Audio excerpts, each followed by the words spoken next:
I'm prolific, so gifted. I'm the type that's gon' go get it. No kidding. Breaking down a swish in front of your building. Yo, what's good, everyone? Welcome back to another episode of Around the Block Sports Podcast, your pull-up on the world of sports. We got some hot storylines since we've been in the thick of the NFL training camp. I want to give a shout out to everyone that's been supporting us. Make sure you guys like, subscribe, and hit that notification bell if you haven't done so already. And I would like to introduce to you our first special guest for the show, Karl Hyppolite. He's a former sports writer for the Independent Florida Alligator, the Tampa Tribune, and the Sports Illustrated on campus. Karl Hyppolite, man, how you doing, man? I appreciate you joining the show. No, I'm good. Thank you for having me, man. I've been seeing the clips you've been posting. You've been grinding out here with the reels and everything, with the takes with you yourself and you and Edgar. So I appreciate it, happy man. to chop it up, man. Oh, yeah, appreciate it, man. We're definitely thankful to have you on the show, man. Like I was talking about, man, we're in the thick of the NFL training camp, and people have been paying attention. It's been a crazy quarterback landscape, all right? In today's episode, we'll talk about the signal callers, the people under pressure, the comebacks, and the last shots and the future stars. I'm talking about Anthony Richardson fighting for his job, J.J. McCarthy's long-awaited debut, Pete Carroll and Raiders silver and black, Aaron Rodgers trying to go out like a legend. I thought he should have already been retired, but hey, let's go around the block. With the cheese on his head. He should have stayed with the cheese on his head. Right. He's trying to do that whole Brett Favre stuff, go to the Jets, and then end up somewhere else. I'm surprised he didn't go to the Vikings, right? Well, but let's pull up here in Indianapolis. We start off with Anthony Richardson. He's fourth-round pick in 2023. We're talking about an elite athlete with a rocket arm, speed, built like a linebacker. But a lot of that hasn't translated yet. Due to injuries, shoulder surgery, his rookie season, oblique and back issues in 2024. And in the past 2 years, he's only played 15 games. And the coach just brought in Daniel Jones to compete for the starting job. You know, we all know he was with the Giants and lost his starting job to DeVito. But the head coach has said that it's been a neck-and-neck battle throughout training camp. He said this is a competition. The best man will win the job. Richardson gets the nod in the preseason opener against Baltimore. And then he was also quoted saying that if they brought in Tom Brady in here, I gotta outwork him. So it looks like he has the right mentality. But you know, Colts fans, they want to see results. They don't want to just hear talk. So I mean, Karl, let me know what you think. Do you think Anthony Richardson is fighting for his NFL life? Is this season his last shot to be a starter, if not just with the Colts, even if they let him go and he ends up somewhere else? Or is this going to be a breakout year for him? I would say I actually know AR. No, I don't know AR, but he played for the Florida Gators, so I know his game very well. And I would say that when he was drafted at number 4, when he came out in the draft, I was a little surprised, but I kind of understood it. Because people were kind of starting to project him high. They were posting his best highlights from when he was with the Gators. He'd run a 50, 60-yard touchdown or something like that. But when he went number 4, when I was hearing number top 5 or whatever, I thought that was, if you watched how he actually played and he didn't, and you took it away from the highlights, you'll see some passes where there's one play where he on a 2-point conversion, he spun out of a sack and then threw a touchdown in the back of the end zone. Oh yeah, big arm. Yeah, crazy. Big arm. I mean, I think when he first was drafted, when he got drafted high, then he came into the Indianapolis with a bit of height, and he showed some of that in those when he played in the preseason and beginning, and then when he got hurt, that team was devastated by that, and then obviously they had to go to Minshew, who was there at the time. They still kind of did okay with Minshew, though. I mean, they almost made the playoffs. Yeah, but I don't think they were looking for so much into Richardson, going into it. So when he had the shoulder injury, it kind of deflated them. They were able to sustain, like you said, they still, you said they made the playoffs. They almost made the playoffs. Yeah, they were like one game away or something like that. I don't know, man. I think that Anthony Richardson needs to just, put his head down and work and have a solid season, and he'll have the starting job. I think that Daniel Jones only signed a 1-year deal, so it's kind of like a filler. They paid him $14 million. They did, because 1 year as a backup. That's actually less money. But you see what kind of contract he was coming from with the Giants. So they had to waive him. I guess they bought him out in a sense. No, I think Daniel Jones, I mean, he could also win the starting job, but that's why I said he has to put his head down and have a solid year. Like, if he plays to his abilities and his skill set of big arm, if he finds a little bit more touch where he could get that in-between game, but his being able to, if he's healthy and he's able to sustain hits and stuff and get out the pocket and do some stuff, then I think they'll have a good year. I mean, they still got Jonathan Taylor in the backfield as well, too, and still got Pittman out on the receiving core and they drafted a tight end too, and they just got a tight end too. So I just think he put his head down and go to work. It seems like he's embracing the competition with Daniel Jones, but Daniel Jones ain't no scrub. I think he was just in the wrong system with the New York. I don't like the coach out of the Giants. You know, my girlfriend might kill me because I'm not feeling it. I think he limit Daniel Jones' ability to run the offense that was explosive enough. I can't remember his name, but I thought he was and he's still coaching. Yeah. No, I know. I can't remember his name right now, but the guy with the beard. Yeah. I thought he was pretty good, but I also don't have a super high opinion of Daniel Jones, so I thought he was Daniel Jones. Daniel Jones could throw deep. He could throw the game, and he can get out the pocket and run. He's a big quarterback as well, too. So it's not like he's a small quarterback. I've always been a fan of him, to be honest, because of his skill set. He has that one famous viral clip of him breaking from within the 5-yard line up there. And he trips on the way. He trips before he goes to the end zone. Yeah. Yes, I mean I will say that, but I just think that either or can win it, but for Anthony Richardson, put your head down and just have a solid year. But do you think that he can actually do that though? I'm not saying to put in the work. I mean actually do that real, actually playing quarterback stuff, not being an athlete. Because, like I said, like I should. But Cam was. We can't even put Cam. Cam was a little bit. We can't put Cam with a. We can't put. Yeah, but Cam could throw it deep, right? And then he had to find it. He had to find more of a touch.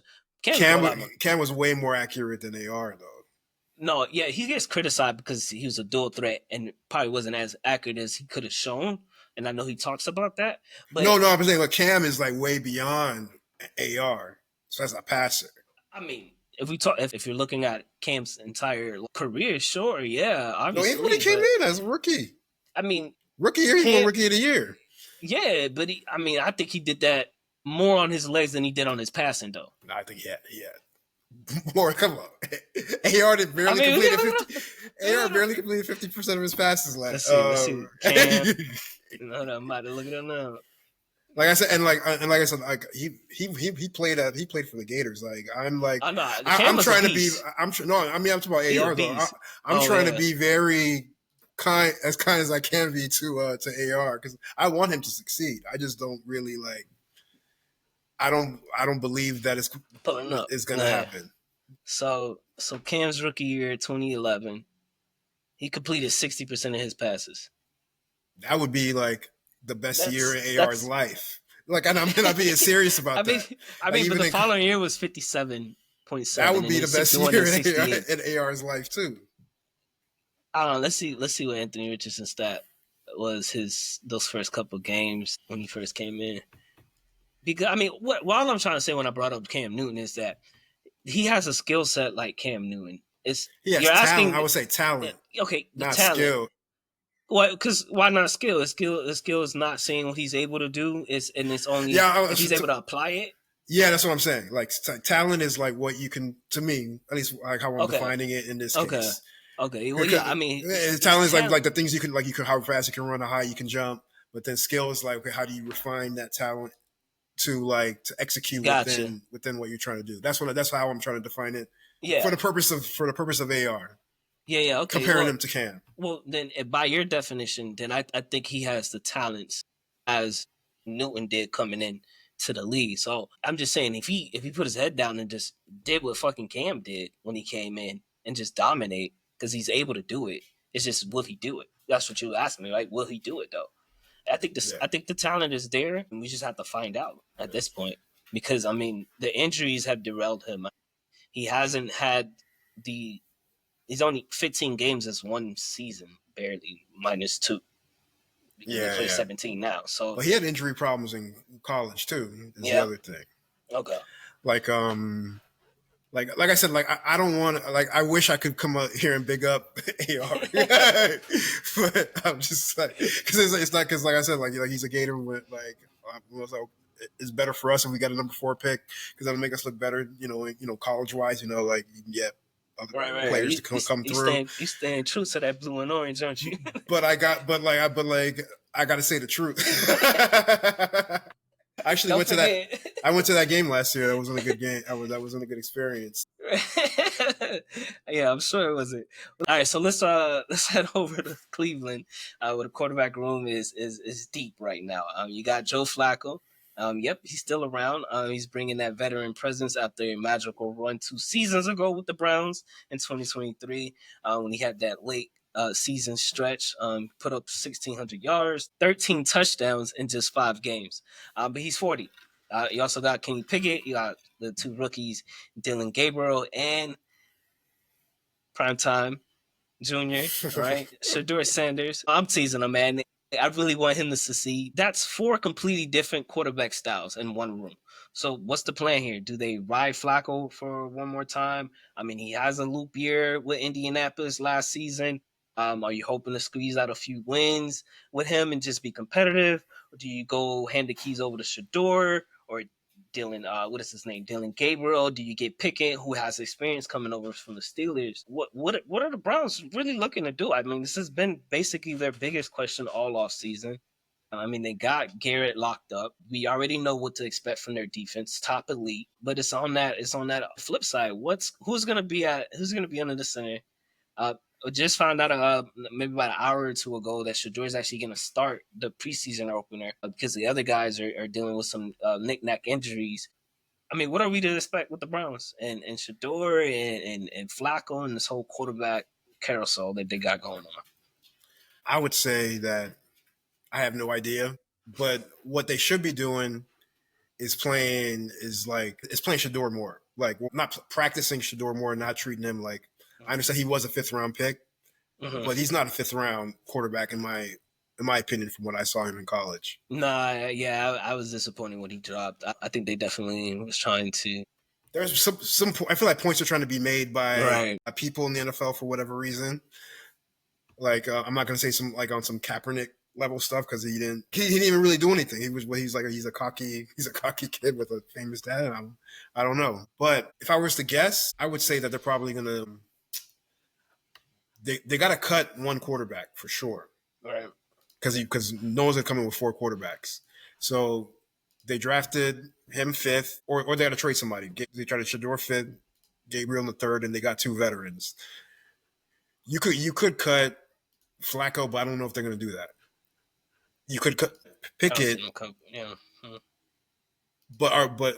And that would make the most sense because then you could keep the 2 young guys. But I don't know what they're paying them or whatnot. Thank you for bringing this up because the worst quarterback, at least performance wise in the training camp, has been the guy they drafted the highest. But they can't cut him.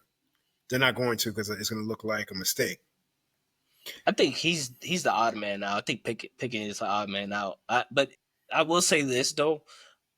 The Browns owner is not happy with picking Shedeur.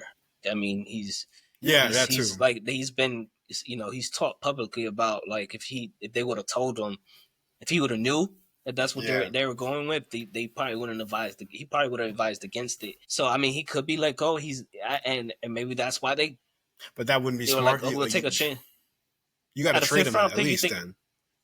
Well, because Gabriel was drafted with the 3rd round or the 2nd round or in the 1st? 3rd round. He was 3rd round, and he was in Shedeur's in the 5th. Is it easier to let go of a 5th rounder?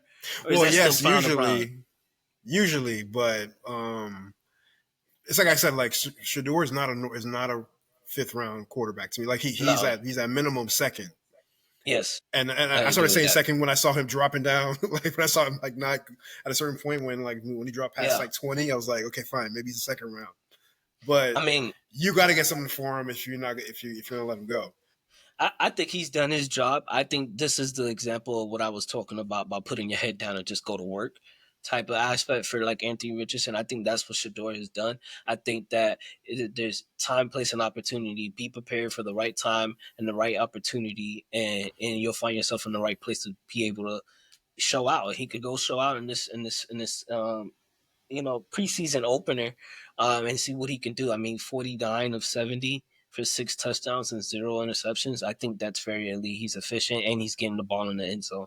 I think he's shown what he did in college, and I think people knock him for his record in college. But that's not even his fault. Like he went to a small HBCU, and then he went to a team that was like won one game before he got there. And the crazy thing is, I wasn't even like on some big like Deion Shador stuff when he was in college, but I could see what I was seeing. Right. I'm like, but when he was at Jackson State, like he was balling. Like, he was balling. So like, he had a complete team. But to him that was like no disrespect to HBCU level play. But that was light right work. Over that. That was light work for him. With him with Travis together. That's kind of like that's like a little bit unfair for the people they're going against. I mean, that's another conversation. We can have that another place, another time.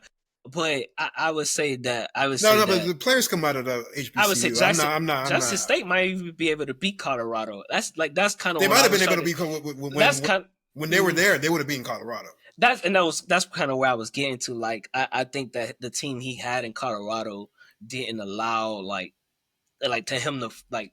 I don't want to say blossom because I think he's already blossomed. He's just like, let me play. I'm ready to play. You know what I'm saying? But show what he's capable of doing. I have a hot take. Go for it. I think Shador Sanders plays the position of quarterback better than Caleb Williams. I'm not saying he's more talented.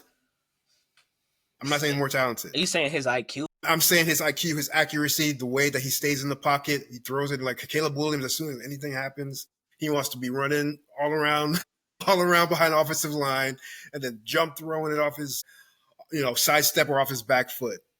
I'm playing the quarterback. Brett Favre was doing that. Brett Favre knew how to play the right way too. Caleb Williams plays in his backyard all the time. Right. Yeah, I was thinking that. Okay, so we're liking Shador. We're liking Shador to kind of come out of this quarterback room and lead the Browns. If they do the right thing.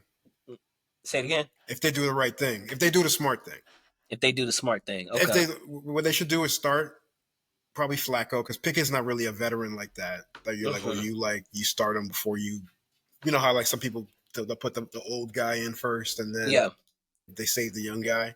Yeah. No, I could get you definitely. I think but Pickett's not that. He's like 26 or 25 or something. He's trying to do something with his career too. He's trying to get somewhere. Look, Shador is going to start this opener. I'm sure he gets another opportunity to play, and if he goes out there, does his job, and then backs it up, I think they'll start him. Because I think they're trying to set him up. I'm really? A little conspiracy theory right now. Why is that? I do not trust the Browns with what they're doing, right? Because they're giving him the least snaps in camp, from what I heard. Mm-hmm. And they signed Tyler Huntley, who was Snoop Huntley, who used to be on the Ravens, and he was on the Dolphins last year. And then he's third in front of Pickens. So it's Gabriel Flacco in the last 9 games.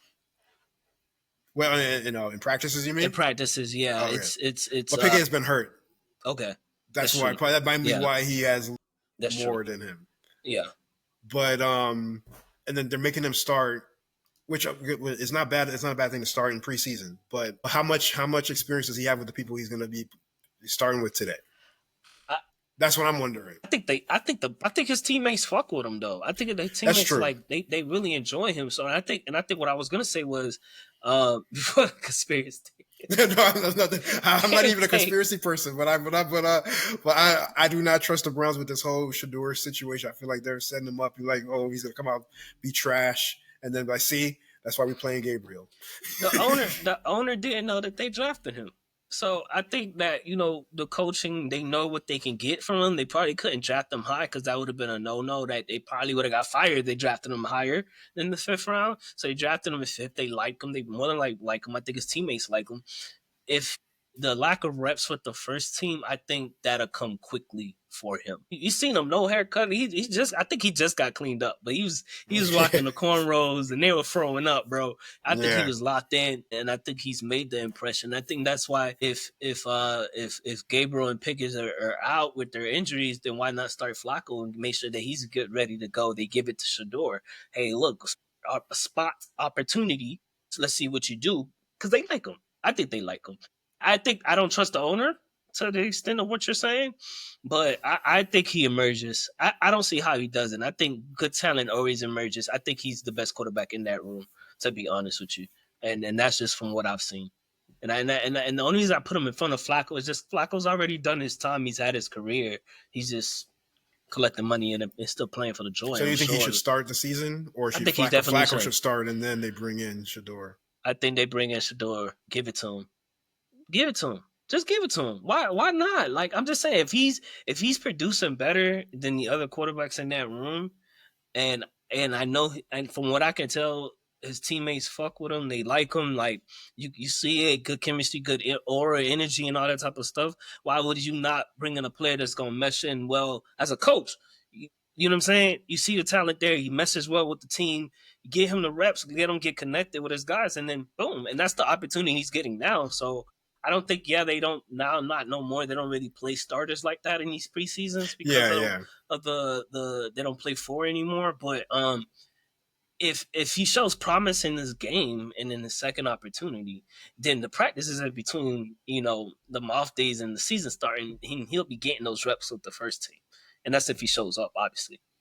Yeah. So I think that's I agree that if you put age aside, because Flacco was good when he was even 2 years ago, he was good. And Super Bowl champion, no question. Yeah, but age aside, like the person that you should be investing in, unless you're trying to tank again, is Shador. All right, those are the Browns. Let's move on to Minnesota. Let's pull up on JJ McCarthy. We all know he got injured last preseason, missed the entire season. He's the Vikings' first round draft pick for a reason, and the Vikings still look to be competitive and not forgotten. They did have a good year with Sam Darnold, but they're doubling down on their first round pick from the year before with JJ.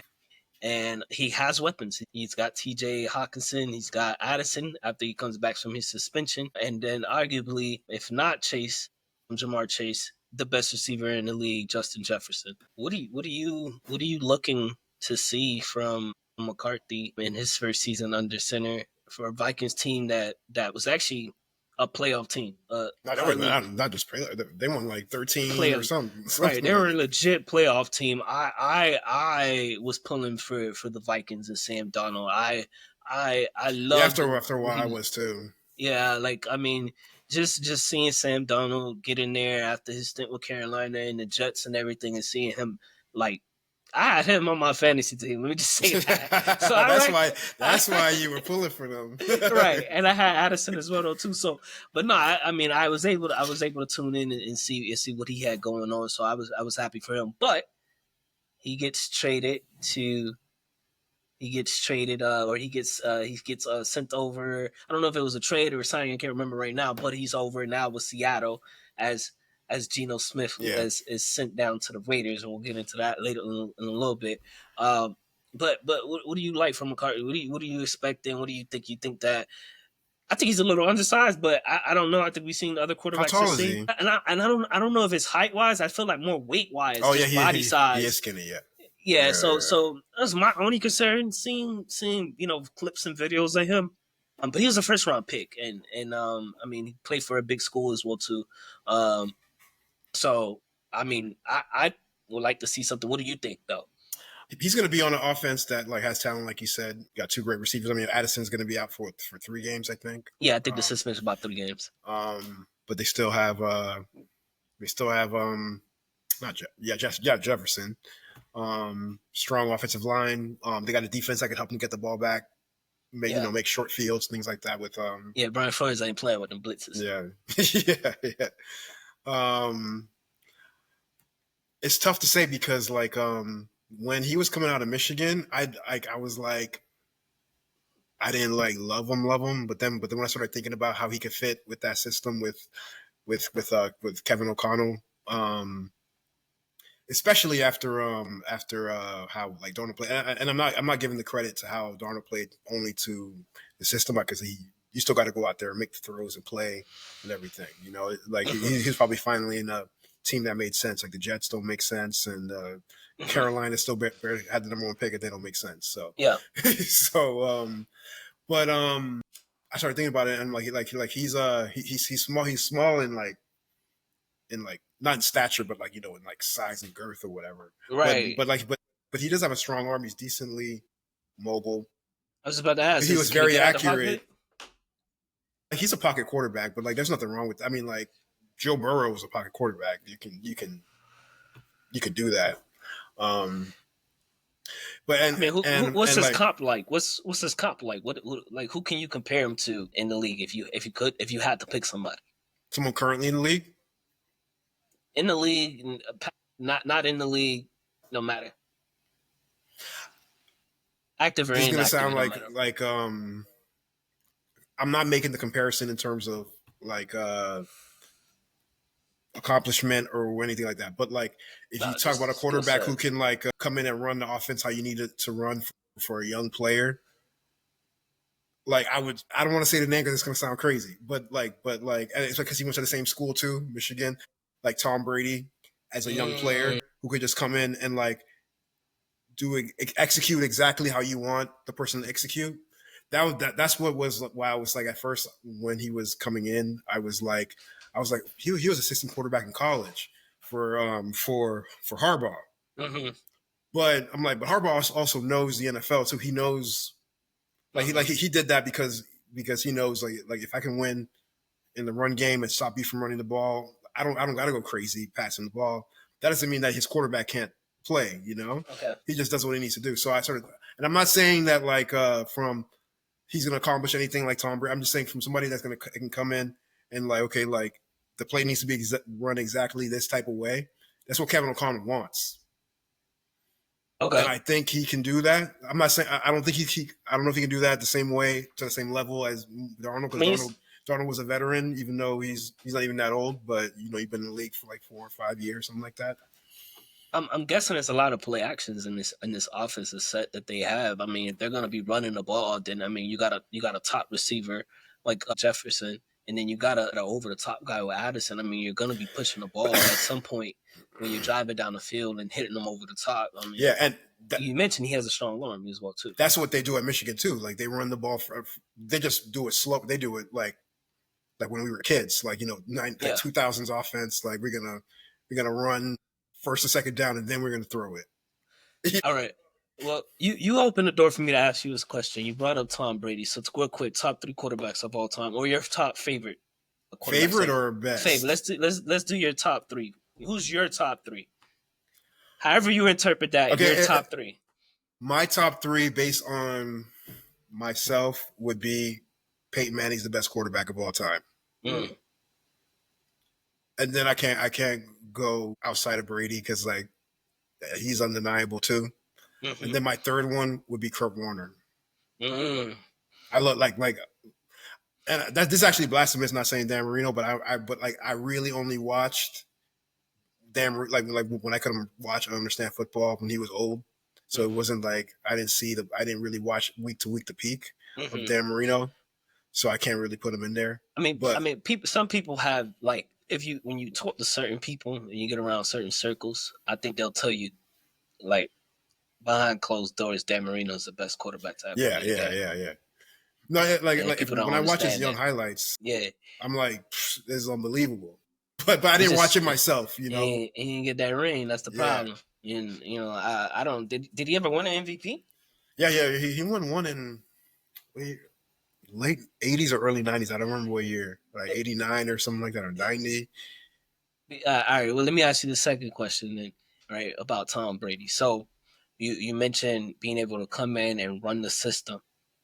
Was Tom Brady a game manager of football? Right. I think Cam Newton talked about this like course, some quarterbacks weren't like, oh, they were like elite, like just pure talent. Pat Mahomes, or you had people that just managed the game so well, and being in that Bill Belichick system. Do you think there's some merit to that? You think there's some truth to that in that sense for Tom I would Brady? say in the beginning, yeah, he was. He was like, okay, like if you could be, what if a game manager is so good at doing that like you basically like they play flawless football and you can't stop them. Like how is at a certain point that to me that becomes elite, you know? Yeah. You know, like if like I know what you're gonna do and I know what my scheme is and I'm gonna get the ball where it needs to go. At a certain point, like that's elite. So I think he started off like what a game manager, especially the first Super Bowl. Yeah. But like eventually he became the system. Like he brought his stuff to Tampa at 40. Yeah. and like Yeah. they just won again. You know, with a team that missed the playoffs the year before he got there. you know, Tom Brady is definitely what your Jordan must have been, right? From my brother and people that are like, you know. And I used to hate Tom Brady. Like I used to hate that motherfucker. I hated that man. I hated that man, bro. As a Dolphin fan, being in the AFC East division and having to play the Patriots and they be as dominant as they were, bro. And in seasons where we're like, man, it was tough. Like seasons where we figured like it clicked for the Dolphins, like the wild card era, the doing the Wildcat era. And like it's still he won the division like, that year though. That's the year he was hurt though. Yeah.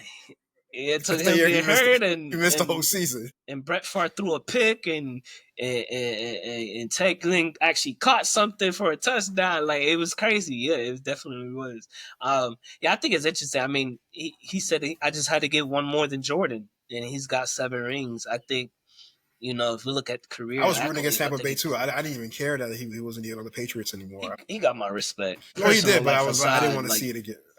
Yeah. I didn't want to see it again. I didn't want to see it again. I was like, man, it's enough, man. Hey, your boy Aaron Hernandez was on there. It was on the team, wasn't he? On those teams back in the day. Please stop. There were some killers on there. All right, well let's move on to Pete Carroll and the Las Vegas Raiders. They've had a very odd and very good offseason. They get Pete Carroll to come coach, coming out of retirement.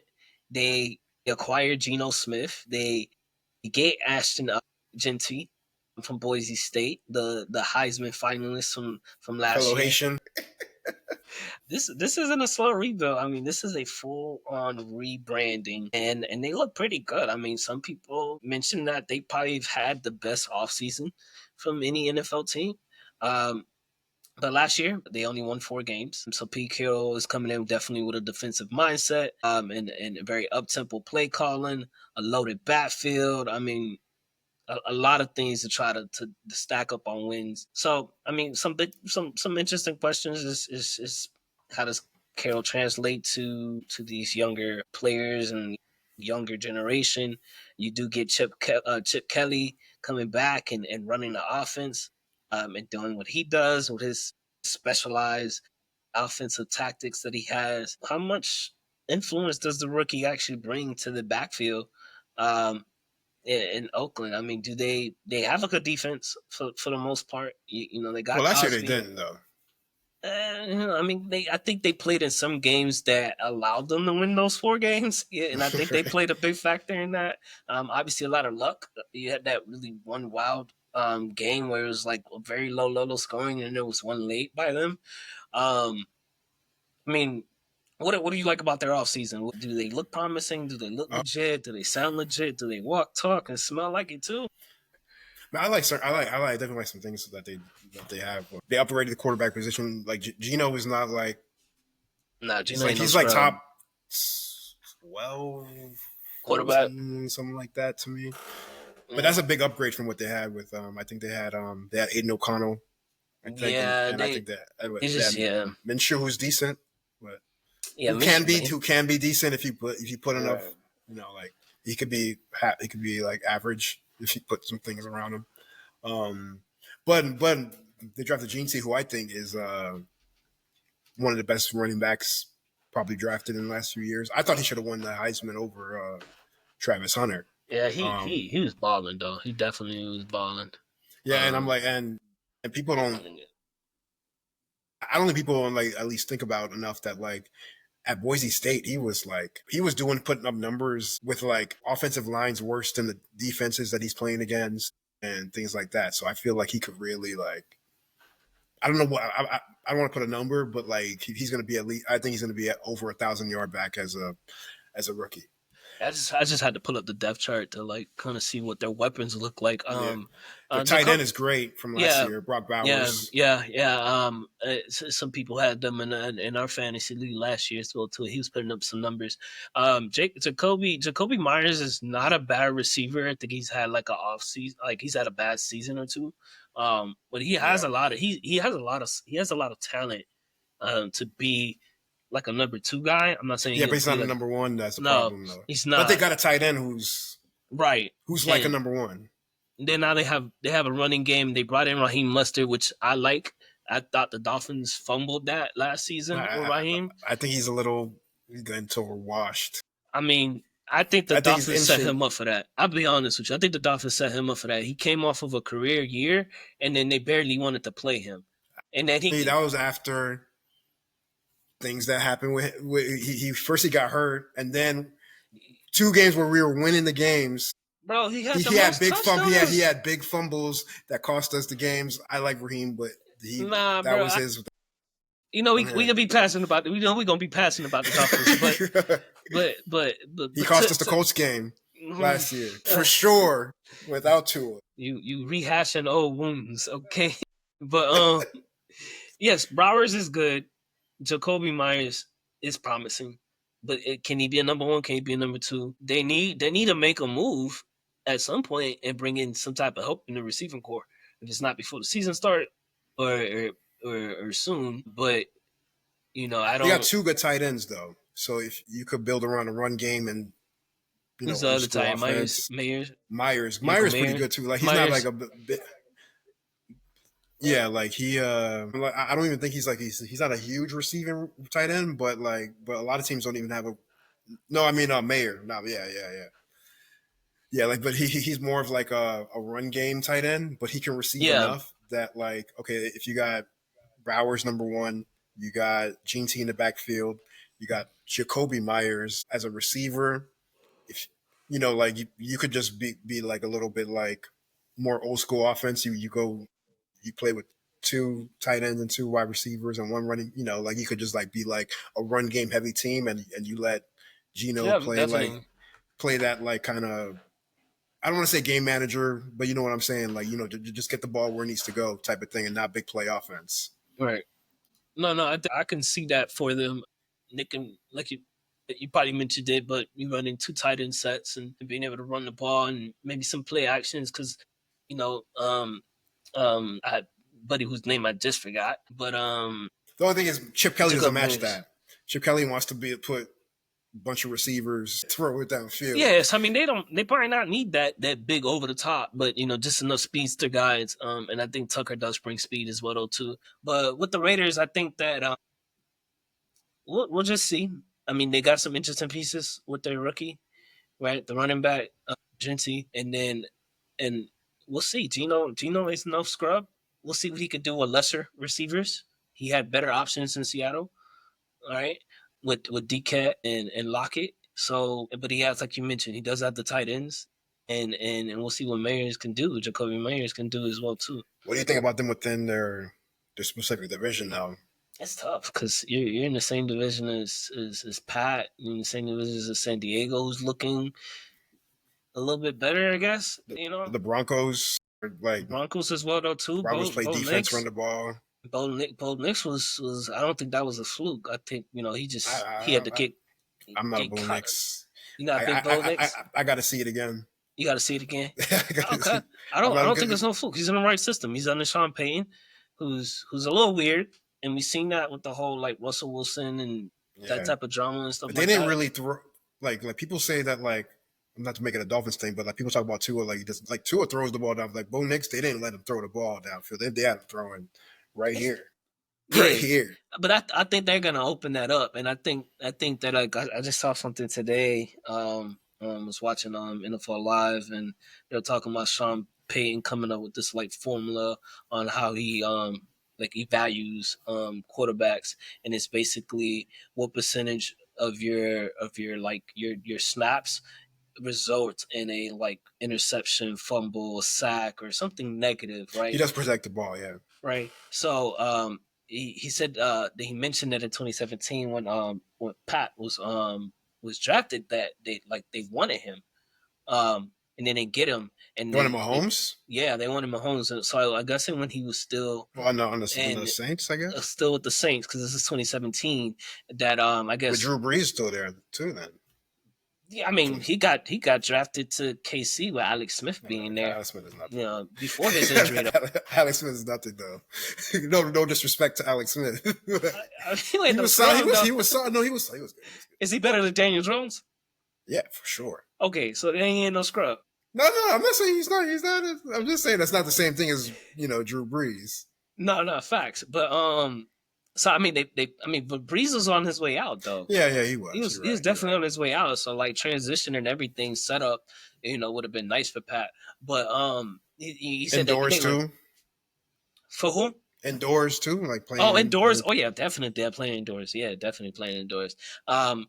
But so he wasn't able to get him, and in the formula, like I think Pat had like a 5-point-something% of his snaps, right? When he evaluated him at that time, it was like 5%, right? Ending in an interception, fumble, sack, something negative, right? And as far as a quarterback stat, and when he looked at the other elite quarterbacks like Caleb Williams, way too many sacks. This thing was like double digits. That's why I said. That's why I said earlier, and not to bring it back. Right. Shador plays quarterback better than Caleb. Yeah. Caleb makes it look more exciting. Yeah, facts. I'm pulling for him. A little R bar, so I pull for him.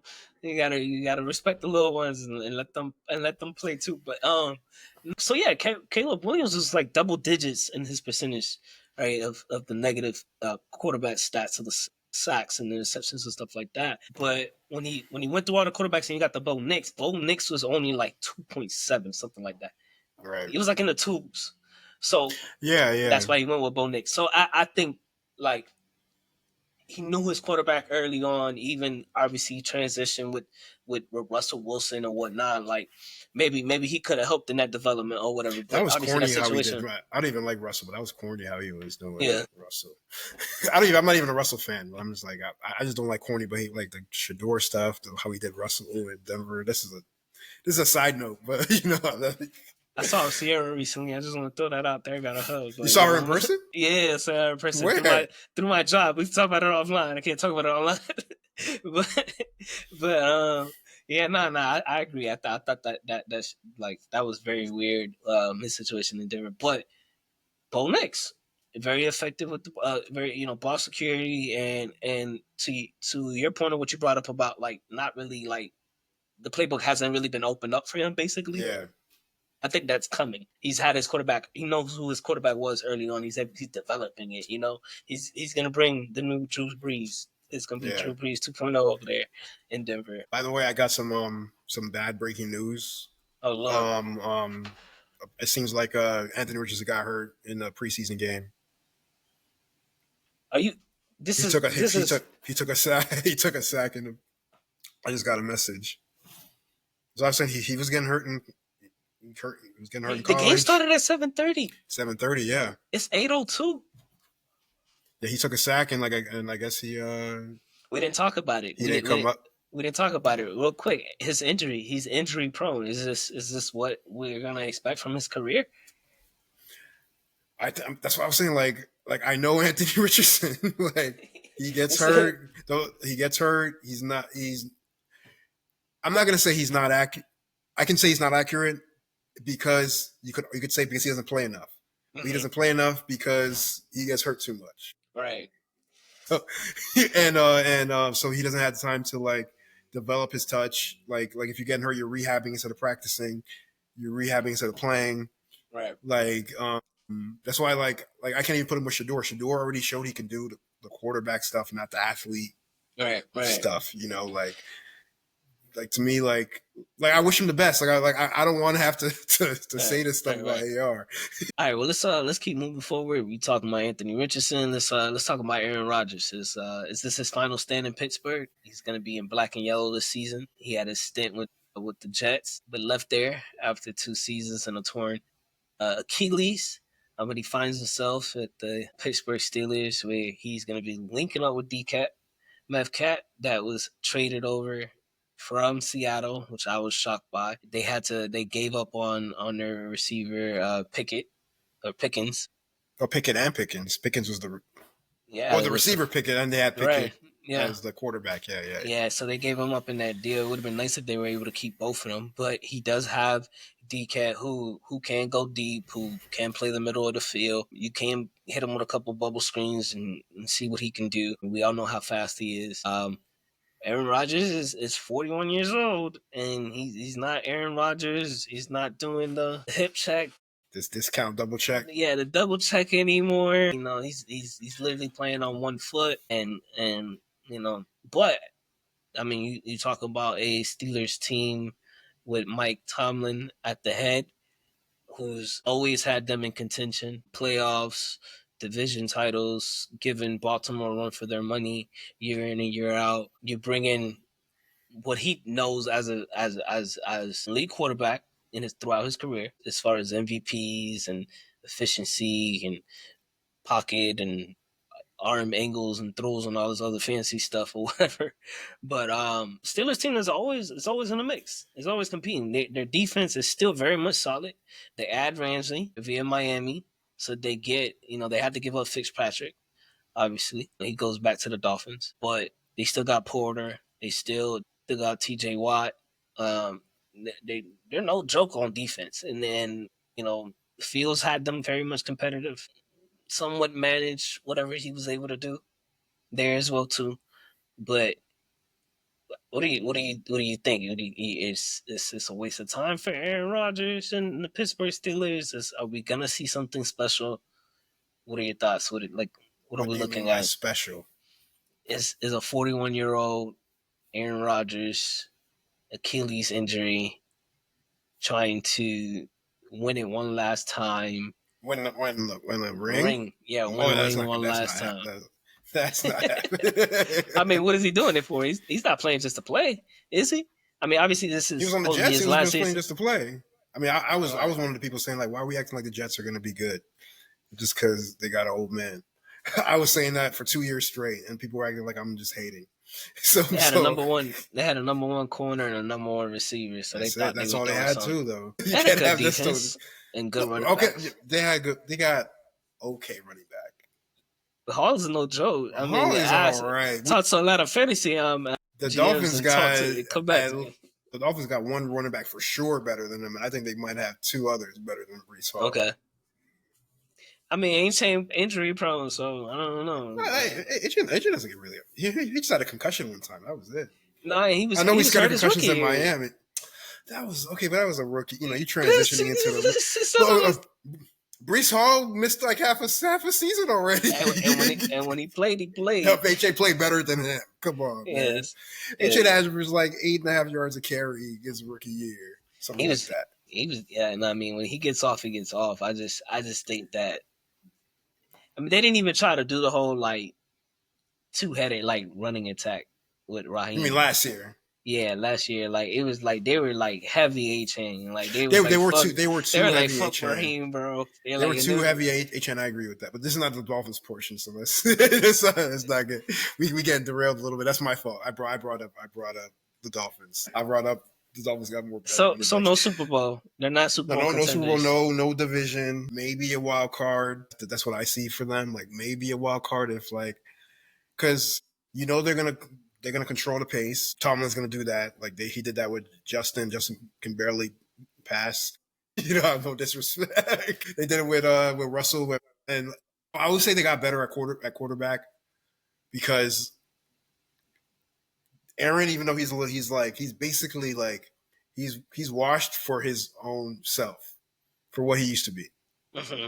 But he showed flashes every now and then last season of where he gets in enough of a rhythm, and then he starts hitting some throws that look like the young Rodgers, which is stuff that even though Russell is younger than Aaron by about like I don't know. Yeah, but something off about Russell. Like, I mean, there's something weird off about him. Ever since he left Seattle, he just hasn't been the same. So Russell, I think he needed the ability to scramble and run more, and now that he lost that with his age, he's just regular. Like he can't do more than just like. Sierra told his ass, "You better not come home hurt. We got another one on the way. We got another one on the way." That could be it. That's that. That's what's going on. So he don't like to do that. He just game managed now. Like he used to be a game changer. But he barely. The thing is, like he doesn't throw over the. Aaron doesn't either now. But he doesn't. They don't throw over the middle of the field anymore. They want to throw it just. Those post routes, on Madden, like what we doing, like you got one receiver running long and then another one doing a hitch or what. Right. That's what him and Aaron like do. But Aaron's better at that than Russell. Yeah, I mean, I think like you mentioned, like you said, they did get better at QB. I think that they're solidified on defense. I think the defense was. They're old on defense too. Like I'm not even sure. Like everybody's old on that defense. But that's why I compare them to like a Baltimore, because a Baltimore is still an old defense that still is very much dominant. And they got young people. They got like Kyle Hamilton at safety. They drafted younger people than the Steelers. Yeah, and the Steelers, I feel like they're like one of those teams that's like if you don't win a Super Bowl, the way that they paid people is what I'm saying. Mm-hmm. They got Jalen from us, who was already paid a lot. They gave him more money to come there. Mm-hmm. They got Jonnu from us. They gave him like way more money to come there. Mm-hmm. They paid TJ Watt like the biggest defense or non-quarterback contract ever. One of the two. I don't remember which one. Right. Like if you don't win and I don't think they're going to win a Super Bowl, but if you don't win a Super Bowl, like you got to blow this whole thing because everybody's old. I think there's something to look at in the sense that Mike Tomlin, I just think that with him as head coach, he's always had that team competitive. Aaron Rodgers is still a pretty good quarterback. Like he's still probably like top 20 in the league, like full healthy, like probably top 15 still. If he really wanted to, if he doesn't get hurt and he's able to play and get a rhythm like you mentioned, like yeah, that's what he needs. I think getting DK was nice. It sucks that they had to give up what they had to give up because now they still kind of like who's going to play, who's really at that number 2 guy for them. They do have a really good tight end. It might have been a little different. Yeah, but... same. And I mean, they do have a good tight end as well too. So, and they got Smith from us, so he'll also be, and they might use him more as a receiver if anything, because the tight end is pretty solid. Fryermuth or something, right? Something like that, I think. He has a weird name like Fryermuth, something like that. But do you think that they can win the division? I think they can win a game against Baltimore. If they can split one with Baltimore, and I mean they gotta win division games. They got 2 free wins against the Browns. I think they could beat everybody in that division at least once. Maybe they don't beat the Bengals twice. Maybe the Bengals too much offense for them. They'll beat the Ravens before they beat the Bengals. I mean, they'll beat the Bengals before they beat the Ravens. I just think the Bengals are like their offense is just too much. Like their offense will be just too much. Like Ravens' run game is too much though, and they could throw too because they run so well. Who? The Ravens. No, I'm saying Pittsburgh against the Bengals. Oh yeah. So I think their offense will be too much for Pittsburgh. Like I think Pittsburgh. But they can't stop. They can't stop anybody. Who? The Bengals. No, the Bengals let you score as much as you score on them. Yeah, but I don't think Aaron Rodgers is putting up like 30-point games. Like he's winning games like 22, 23. Might win a fucking 20-17 game. Like it's gonna be dog games that he wins. Like he's gonna have to make throws. They don't have to be big, like, superstar throws, but he's going to need to convert on certain moments, like, real, like, tight, important, critical moments and stuff like that. And the defense is going to win them games. Like, we're going to play defense. We're going to play hard defense. Yeah, they're older, sure, but they're all still capable. TJ Watt is gonna lead them, right? Some of them Watt blood brothers and stuff. They just beast on that end of side of the foil and everything. So I think they challenged it, but it's a competitive division though. Three solid teams, and the Browns, depending on what happens with a quarterback and how that looks like and what they're able to do with a legit defense, they're gonna knock these other teams for a couple wins too, and put not losses on them. So I think that's what makes it.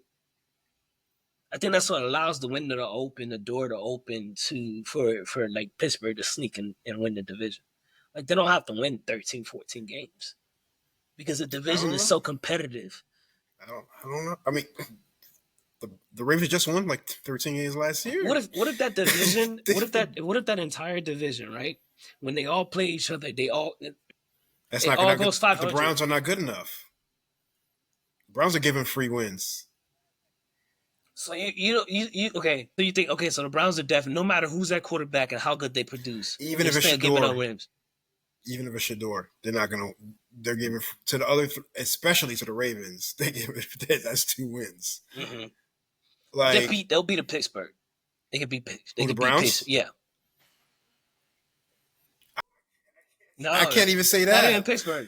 Okay. I can't even say so that. If you like can't maybe, but for the Ravens, I'm not giving. I'm saying that's 2 wins. Okay, but if the top 3 teams they go 500, if it's possible, since it's 3 teams, I'm not sure what the math looks like. But if those 3 go 500 and everybody racks up wins on the Browns, then I mean it's still pretty much the same in the sense of like you don't think that the division you really don't think that the Ravens are beating the Steelers twice. I think there's a lot of tough love for my boy Lamar Jackson. I think that, it's like, oh, that's nice. And then playoffs come around and it's like, okay, but we're talking about regular seat fine. Yeah, I hear that. So I don't know if I just hate it, like I ain't buying it. Like, show me, but you said you're gonna have to show me. I saw your statement. I saw your statements about Lamar. Yeah, like I think the 2 best quarterbacks, I put Mahomes third. So you know who I'm saying is ahead of him. So Josh. I think Josh Allen and Lamar Jackson are the 2 best quarterbacks in the NFL. Who's 1? Who's 2? Take your pick. You just gonna put that out there and you're not gonna pick? That's crazy. Okay, That's crazy work. That's crazy. I mean, the thing is that like nobody does more work to carry offenses than those 2. Like Pat does not have to do all the stuff that they got to do. And I'm not saying Pat is not great. Pat has the best offensive coach out of anybody. I mean, they had. He has the best defensive coach out of all of them. He can score. He had his worst year of his career, and they still won 15 games. Yes, and he lost his receiver. He lost his running back. And they his star tight end was ass all season. What did they do? And the defense got so good that they don't got to score anymore. I know. When all that happened, they went out and acquired the refs. I understand. No, I didn't say it. I didn't even bring up the refs. See, you brought up the refs for me. But I would say, I mean, he lost these players. He's lost, these are key people that he had, and then like it's not. No. They traded Tyreek for the players they got on defense that made them one of the best defenses in the league. So now Pat cannot score. They're winning games like how you saying Aaron Rodgers. He used to win game in Pittsburgh 20-17, 20. Like that's what they're doing now. After they traded Tyreek, they won the Super Bowl. Yes, for the defensive players that they got, that they made them. Okay, I'm not saying that Pat is not great. He still got a player on the side. Top 3 is not bad. Top 3 is not bad. I'm saying, okay, but do you think that? I'm not saying that like he wouldn't be great if you put him in Buffalo or Baltimore, but he's not the runner that either of those guys are. Right. He's not arm strength. Is not what they are. Well, it's debatable accuracy between all 3 of them. Who's the best? Okay. All right. Well, like if you gave those guys Andy Reid, I'm just saying, it would be like who knows what they would be doing. Yeah, I mean, Tyreek is definitely a dynamic player, speedster. Let's talk about Tyreek. Let's talk about him. The Dolphins. He wanted to be traded at the end of last year, and he had some interesting off the season. Um, what is it? Made some cameos, and popped up a couple places talking about he might want to fight the coach and He a said lot of that? other. No, that Like was a that. joke. That was a joke. You're right. I mean, but I'm just saying, like, it's like this is what we got going on. I was like, I thought you meant serious. I was like, that was a joke. Nah. He is coming off a low season, just 81 receptions, under 1,000 yards, which snaps his 4-year streak of 1,000 yard receiving yards in a season. The Dolphins fans will tell you it wasn't just Tyreek. Tua struggled. The old line was beat up. The offense lost rhythm.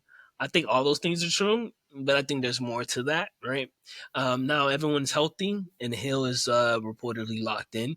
According to ESPN, Tyreek has been the most explosive player in camp. He's clearly motivated. If Miami wants any shot of taking down Buffalo or holding off the Jets, they need Hill to burn secondaries again. Does he still have the elite burst at 31? Can Tua stay healthy and get him the ball? If Hill returns to form, does the offense become scary real quick again? Ooh, this is just, it's cringing just like trying to get through this, because it's like every season the Dolphins, like, they're like, all right, let's see what we got. And then we're like, oh, okay. All right. What happened? No, wait. Okay, no, wait. We still, oh my God. We just gotta, and then we just let down, And Tyreek is gonna bring the drama that he brings, right? That's the one that's never gonna go away. Like, it's just not. He talks too much. He does too much. Like, that's just like, I would have traded him if I could last year, but they couldn't because he too much drama, and like he had surgery on his hand. Right. I mean, he had the stuff at the house at the fire. Yeah, exactly. Got pulled over right before the game. Hanging the Michael Jackson hanging the baby over the balcony. It's ridiculous. It's just ridiculous. No, I didn't see that, but that's just ridiculous. But it's not just him. Tua just hasn't. This is my take, in this sense. Like Tua just is so promising, but it's like this like no getting over the hump with him. And that's just what it seems like. Like he's healthy, right-minded. He's an elite, accurate quarterback. Yeah. Mm-hmm. Right? That's the best way I can put it, right? That can maybe win you an MVP. He was in talks in previous seasons, like, MVP talks and so forth. But I don't know, man. Just like eye-wise, like it's just something that just don't click with him for us. And I just feel like it's at that time, the Tua era just needs to come to a close.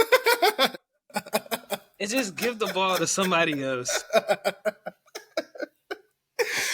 Because if you're gonna stick with Mike Daniels as your head coach, it's like a mockery. Like it's like it's crazy, bro. Like you saying you want to get rid of Mike McDaniel too? Yes, like he gotta go too. Like I don't know what kind of psychedelic like he has. Okay, but hold on a second.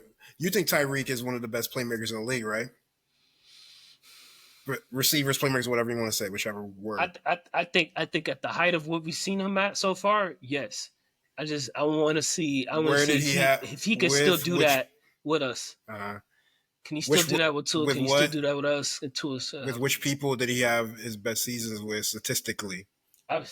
Statistically, like we put an opinion out of it. Yeah. Statistically. Yeah. First year with Miami. Like first 2 years. No, first 2 years. First 2 years. No, for sure. First 2 years. I'm curious to see if Tyreek can still benefit and getting to that level with being with the Dolphins. Oh, I want to be traded. Now he's trying to like clean that up and going and do all the right things, going into camp and going into the season. Tua being healthy, and we got a whole new defense, low key. No, I think the defense is way better than last year. If you look at it player for player, well, defense was hurt last year though too. That's another thing. Like, well, we got Phillips back, we got Chubb back. It would have nice to get Baker back though too, but Baker decided. Our linebackers are going to be better. linebacks gonna be better. Yeah, like our linebacker, we need that. We weren't a good tackling team, and it's just like, yeah, I don't know. What I would say is, okay, I know I just said that. Do you think Tyreek is one of the best playmakers? Which is 100% the case. But I think that we overused him those first 2 years. That's a good point.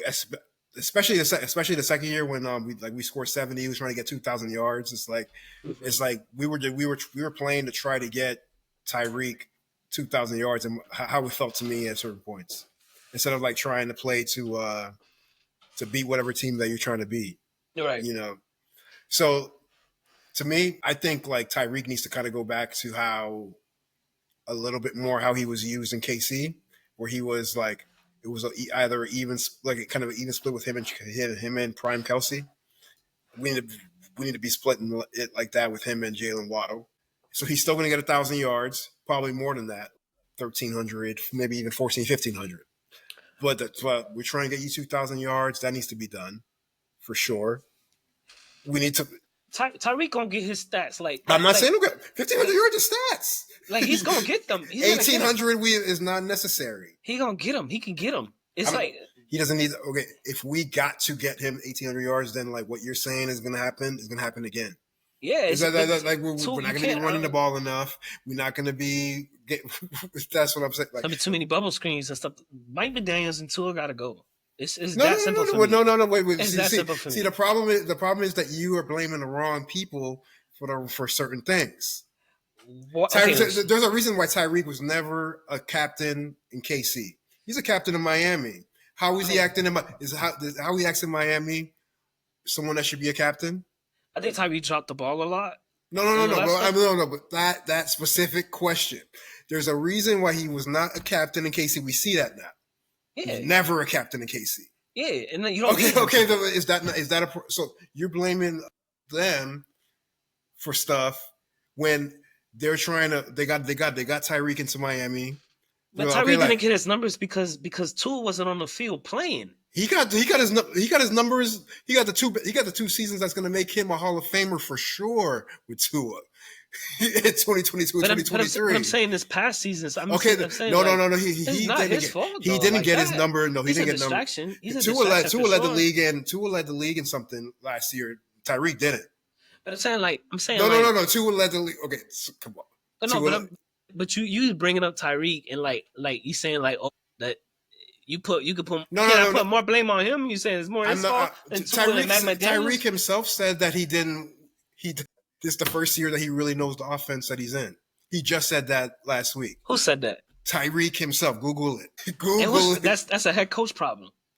Because why does your player not know the system? And he's so good that he can run the wrong route, and Tua knows where to put the ball, that he can still make a big play. Tua got to be on the field, though, right? But Tua got to be on the floor. Tua got to be able to play. Though. Again, Tua led the league in completion percentage after he led the league in yards the year before that.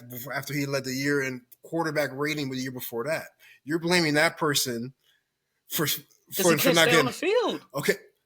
He can't stay on the field. Okay, but that's not the reason why Tua got hurt in 2023. In 2022. What? No, Tua got hurt in 2022, and Tyreek still had 1,800 yards. Almost 1,799. Okay, fine. Look, if you don't want me to put too much all the blame it's on not Tua, about. I'm saying blame on Tua. I'm actually saying that Mike McDaniels got to go though.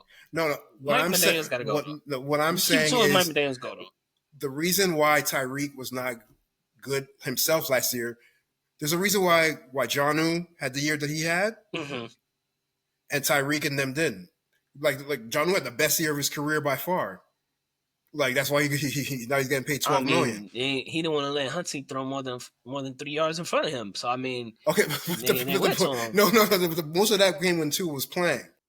No, I get it. It was a play call for him. I get that, but I'm saying, but the reason for that is because we couldn't run the ball anymore. So teams put everybody back. They put all their corners back. They put all their safeties back. They put their linebackers back. They're like, you're still not going to run the ball on us anyway. So you got to throw it short, and you're not going to throw it to Tyreek and Waddle. Yeah, that's because they. So then Jonnu had the year that he had because he's taking the middle of the field because you don't want two little wide receivers taking those shots over the middle of the field that you're paying combined like $50 million almost, something like that. So John had what, damn near 1,000 yards. He never had like 600 before that. Like all I'm saying is that like, there's things that are like it's not. I'm not even saying it's Tyreek's fault. There's things that are Tyreek's fault, but not that. So, Mike McDaniel. But the reason is we couldn't run the ball, so we couldn't throw it to Tyreek the way that we want to. I think that Mike McDaniels is not the guy to be the head coach for the Dolphins. Like, but we all know that Tua. When is the last time we had offenses as good as when we had Mike McDaniel? Do you remember any time like that? I don't. I think there was some time with Tannehill. We had some good stretches where we had good offense, but to the level of what Tua has been able to do after not being under head coach of Brian Flores and in that whole situation, even that was not like he almost led the league in completion percentage 20. I would say when he played, he won. He was a winning quarterback. Yeah, that's why I was like, why y'all act like he's trash? It's not about him being not trash. you. I mean, people. Yeah, but no, like I don't think he's trash, but I think he's trash in the sense of like he ain't gonna play a full season that's his problem. To me, that's his problem. Like he don't know when to run and when not to run. Like that's why when I say something just don't click with him, like that's what I mean. Like yeah, he's really good at like if I got to throw the ball right here at this point in time, right here, he's gonna be very accurate and do that. And that time system, like timing. Yeah. Passing attack and his accuracy and stuff like that. Being a lefty, yes. We all know it's getting the ball down the field and being able to hit Tua over the top. I mean, hit Tyreek over the top, right? And I don't think he takes this quarterbacks to take a lot more sacks than him, but I think he takes a lot of bad sacks. That's his problem. He takes sacks that it makes you go like, oh, like he takes less sacks off the quarterback, but it's like when he takes a hit, he takes a hit. Yeah, it's just like, come on, like do something, like throw the ball out of bounds, get down, make a play. The thing is that he does that sometimes, but sometimes it's like he wants to like hold on to it and like try to make that big. It's like sometimes the play is over, and you got to eat the play, like the concussion he got against the Bills last year where he's trying to get the first down. It's like, we're already down whatever many. I know we still had a chance to come back. There was enough time where you hypothetically could come back, but like you didn't have to do that. That's what I agree with you on. He really be taking what he say seriously, and the fact that he like, I'll die for the game, and it's like, yeah, it's like you don't literally gotta die for the game. Like, no, bro, you really don't. Like, just chill, bro. Like, we need you next play and next game. Like, it's not a 1-game season. Like, if it's the Super Bowl, all right, maybe it's looked at differently. You know what I'm saying? No, the Super Bowl. If it's the NFC AFC Championship game, like maybe it's looked at differently. Yeah. But like, it don't ever end well. You look at RG3, like they played him hurt going into the playoffs, and then really messed, and they really got the really bad injury on his knee in that first round. But Mike McDaniel's gotta go. Like I'm just not feeling it. Like, you gotta relax. I've seen enough of it. I've seen enough. Okay, but what I'm saying. Can you blame me as a Dolphin fan that like we never get long stints coaches if it wasn't? That's like, why I think that you overreact. That's why they overreacted when they let go Tony Sparano. Like I don't know what happened there. Like we was legit good when he was the head coach. So I don't know what happened. We had one fake year when Brady was hurt. Come on, man. No, the Dolphins was good for at least 2 years in a row when Sparano and Bill Parcells and what's his name Parcells. Yeah, but he was like he was on the GM or something like that. Yeah, I think president of operations. Stuff like that. Yeah, but I mean those years. But to me, those are the Wildcat years and stuff like that. But the Wildcat's not a real offense to me though. That's fake. You trying to like do a gimmick to win. The league still was like somewhat of a running league, I guess. It was very much a passing league in the sense like you had Peyton. It's like Tebow, and that's my guy too. It's like when Tebow was winning that's a gimmick. I just had to bring up Tebow. I thought we'd get through this whole episode and not talk about Tebow. Keep pushing. No, but I just don't like. I ain't buying it. I'm not buying it. But we're not talking about AFC East yet, but I think we're gonna go back to being what we used to be on offense. And the defense have to prove themselves. There's a lot of new faces, especially in the secondary. And that's something, we weren't good at last season. We gave up some yardage. But those people, Javon Holland and Jordan Poyer are gone. We're not even on the AFC East yet. The people that was let's go to the AFC that was East. messing up. Let's go to the AFC. Let's go to the AFC East then, since it's right there. We got through these interesting topics, these hot takes and everything in between. Let's go to the AFC East. Let's talk about some key offseason moves for these teams. How we can grade them based off of what they're projected to possibly do in the regular season. We're just talking about Dolphins. We'll leave them to the end. Let's give it a break a little bit, right? Let's give it a break. Let's talk about the Buffalo Bills. The Bills made a massive statement by locking in their quarterback Josh Allen with a 6-year, $300 million deal, including $250 million guaranteed. That's a clear commitment to their franchise cornerstone.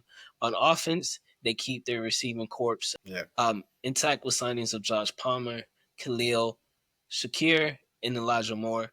Defensively, they secure major extensions for edge rushers Greg Rousseau, linebacker Terrell Bernard, and cornerback Christian Benford. Big storyline for them in this offseason is can Josh Allen stay healthy and maintain an MVP level play to lead Buffalo back into the playoff and for a Super Bowl push? His performance and durability will be crucial.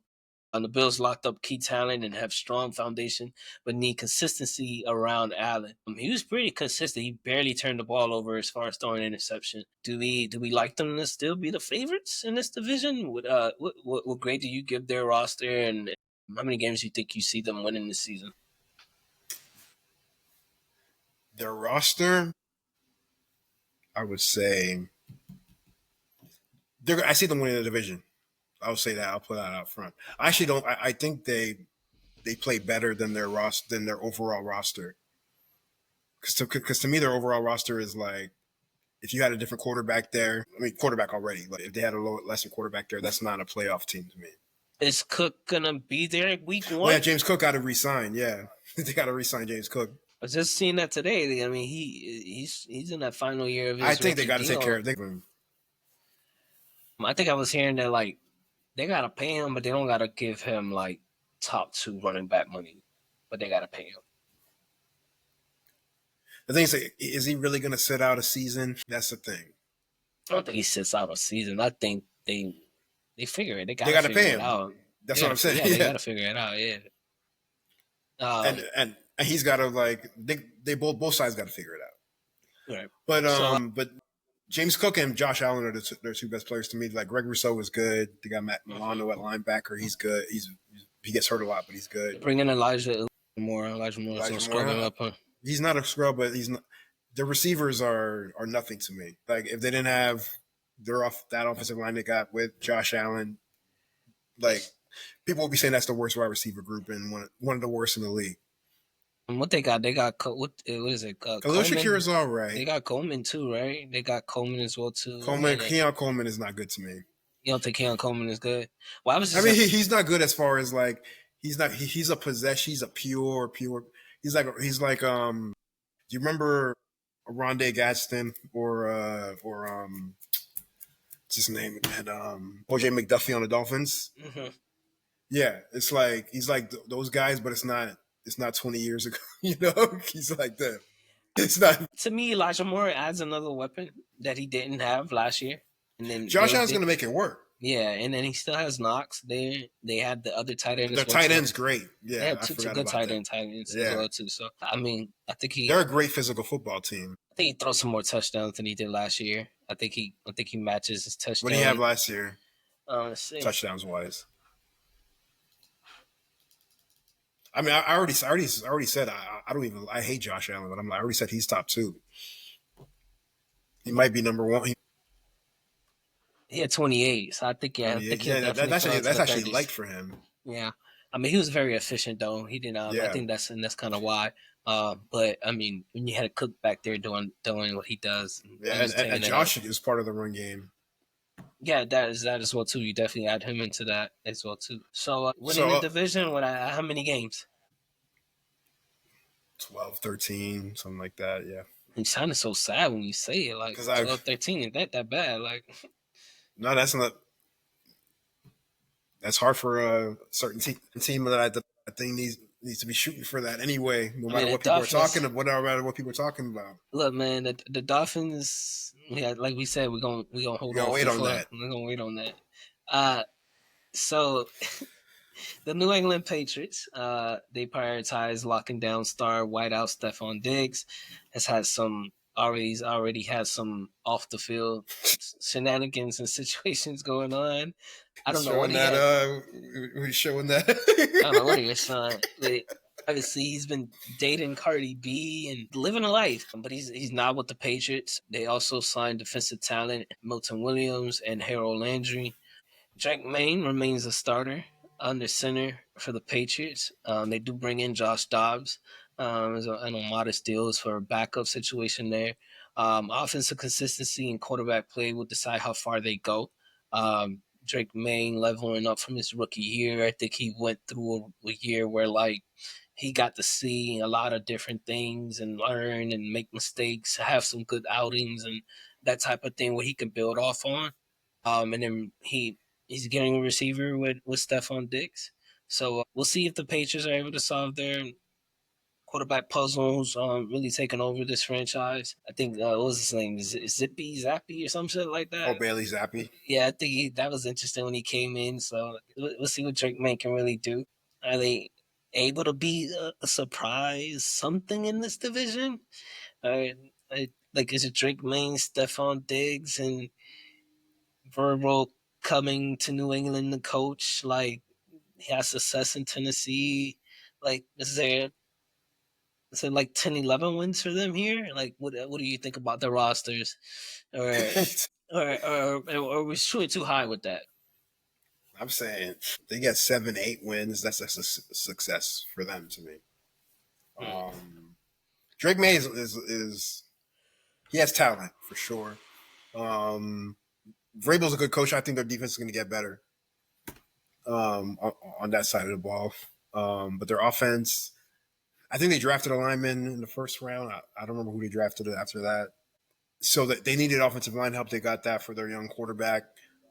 But Stephon Diggs, even when he was in Houston last year with you know what I'm talking about. CJ, Yeah, but CJ, CJ. Yeah, CJ like Stroud. he was already kind of on the a little bit of a decline before last year. Then he got hurt in the middle of last year. And I'm not saying that whatever's off the field stuff. I'm not saying that's an indicator of how serious he is about football, but more distraction potentially. I'm not going to say that's something, but like I wouldn't want Stephon Diggs to be my number one receiver anymore, especially with a young quarterback. Because like I'm not sure like Stephon's a big personality. Like you used to see him arguing with Josh Allen on the Yeah, sidelines. yeah, but Josh Allen was a lot younger, and he had that like I've been Yeah, in the but league Josh Allen longer. was already Josh Allen. Yeah, I mean, You becoming know? And like definitely becoming. Drake May is nothing compared to Josh Allen, just a second year quarterback. Yeah, I think Josh Allen definitely went to another like level this past season. Not turning the ball over and throwing like bad timely interceptions because that's kind of what was Yeah. starting to like, be attached to him. Oh yeah, for sure. That's what honestly. That's what like it hurts me the most of the Dolphins fans. I used to be able to count on one or two turnovers from him. At least that would give you a chance. Like now he's playing clean football and he's doing all the other stuff that's good. But anyway, what I really Drake May, yeah, what I'm saying like Drake May is like okay, you got whatever people say about Tyreek. At least Tyreek doesn't like other than the thing at the end of the year, which I know that's not nothing. Tyreek doesn't go on off to have outbursts on the sideline. He's usually good within the context of the team. It's usually like off the field, all the way off the field stuff. Like, oh, he's the thing at the pier you mentioned, or things like that. Like the fire. yeah. Like, so I'm not sure that like adding Stephon Diggs is a great thing for the Patriots. So like, and I don't really believe in their talent that much. So I'm like 8. If they get 7-8 wins, that's actually great. Like, I don't think they're a guaranteed loss for the other team, for the Bills and the Dolphins, and they have been since Tom Brady left. They've been guaranteed two wins for those teams. So you're saying 7-8 wins? 7-8, yeah. Plus 7-8. Like, like you might be in a little bubble playoff run. Like if we, like you might have 7 wins in week 15 or something.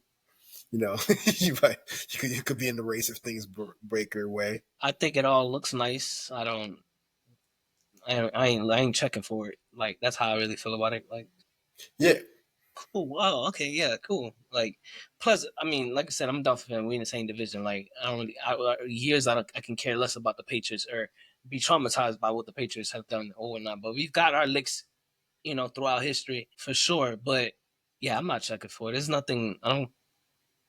They're not. There's nothing here like if they were called the Patriots, we wouldn't be talking. Like if this was a chop it or drop it segment, this is definitely like drop it. Like, okay, cool. It's like nothing really to talk about here. The Jets, they get Justin Fields and they double down by giving him the $40 million extension, which is signaling his upside and the belief that they have in him. They lock up star receiver Garrett Wilson to a massive 4-year deal. And so fortified their defense by extending Sauce Gardner and adding Jermaine Sherwood. The pieces are falling into place for a serious playoff push. No. I think they make it interesting. They're worse than the Pats to me. They're worse than who? The Pats? Yeah. No. Quarterback plays wouldn't be worse than the Pats. I do not believe in Justin Fields with the Jets. What about what he did with the Steelers?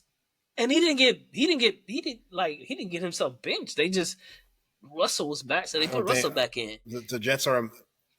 I got to see it to believe it. What the Jets are going to make you at least as good as you were in the last place you came from.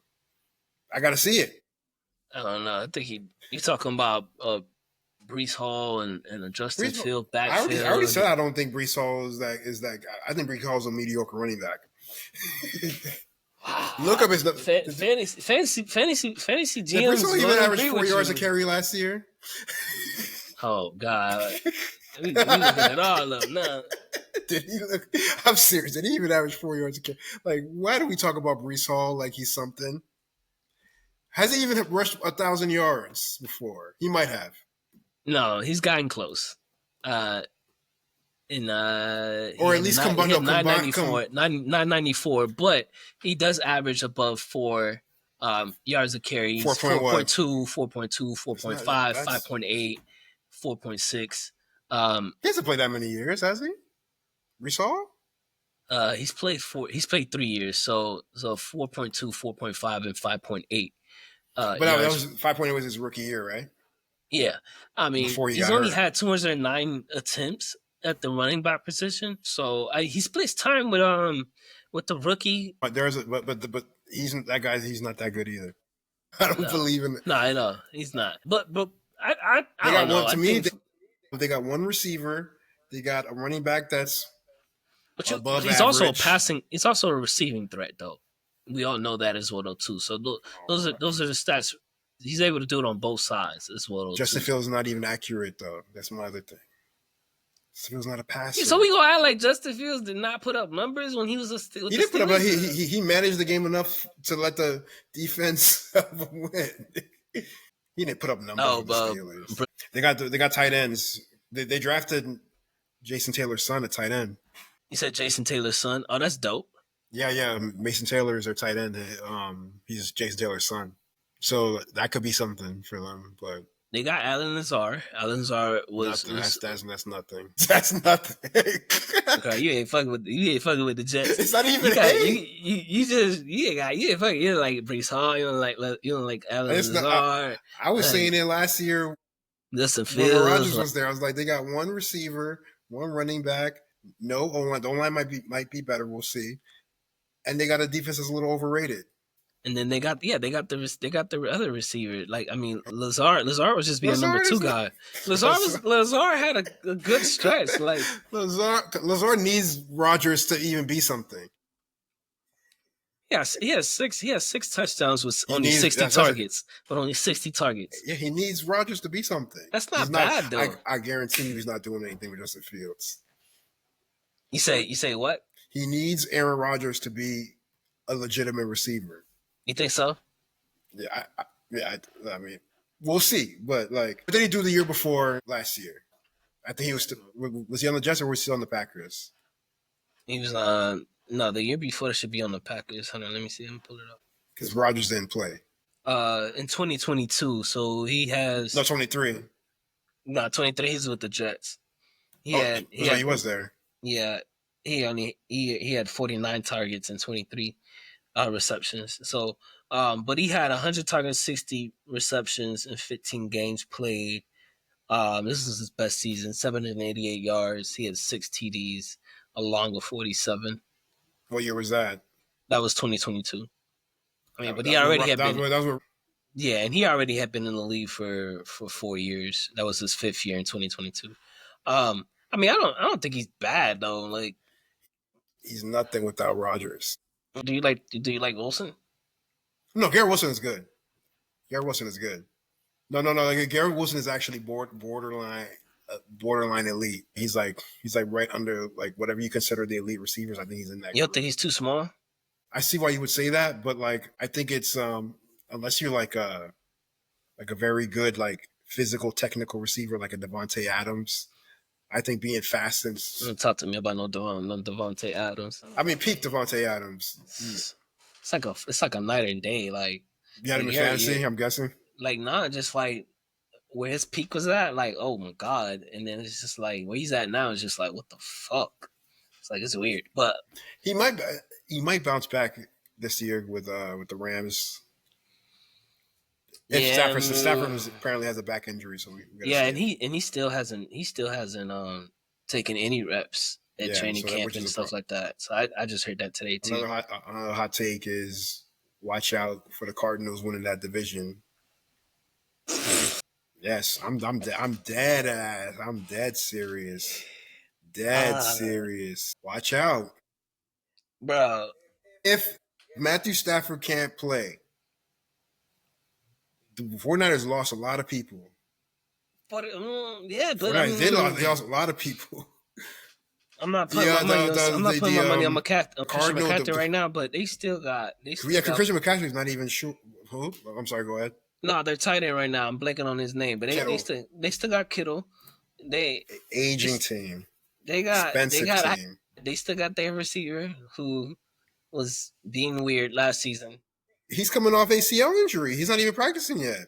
Did get hurt. Yeah, like that's what I'm saying. Like you got to why Man. the Cardinals could get 10 wins and win that division. They're not winning 10 games though. I think the Cardinals got talent. The Cardinals. The Cardinals won about 8 or 8 last year, I think. I'm saying if Stafford doesn't play, if Stafford plays fully healthy, then I'm still picking them to win. What was the record last year? 8 wins, like you mentioned, and I'm looking I'm looking at the wins to the other team. Like both Seattle and the Rams, they only had 10 wins. Yeah, they were only 2 games in front of them. I mean, I don't know, man. If Stafford starts the year hurt. So you see the Cardinals better than Seattle with Sam Darnold and Lockett and I got to see running back. I forget the running back name, but I know they have a good running back at the Seahawks. Yeah, they do. I don't remember his name either. But so you liking the Cardinals over Seattle then as well too, even with Matthew Stafford is not playing. Over Seattle, I think I would say yes. That's a hot take. NFC West winner, the Cardinals. Let's look at the betting odds.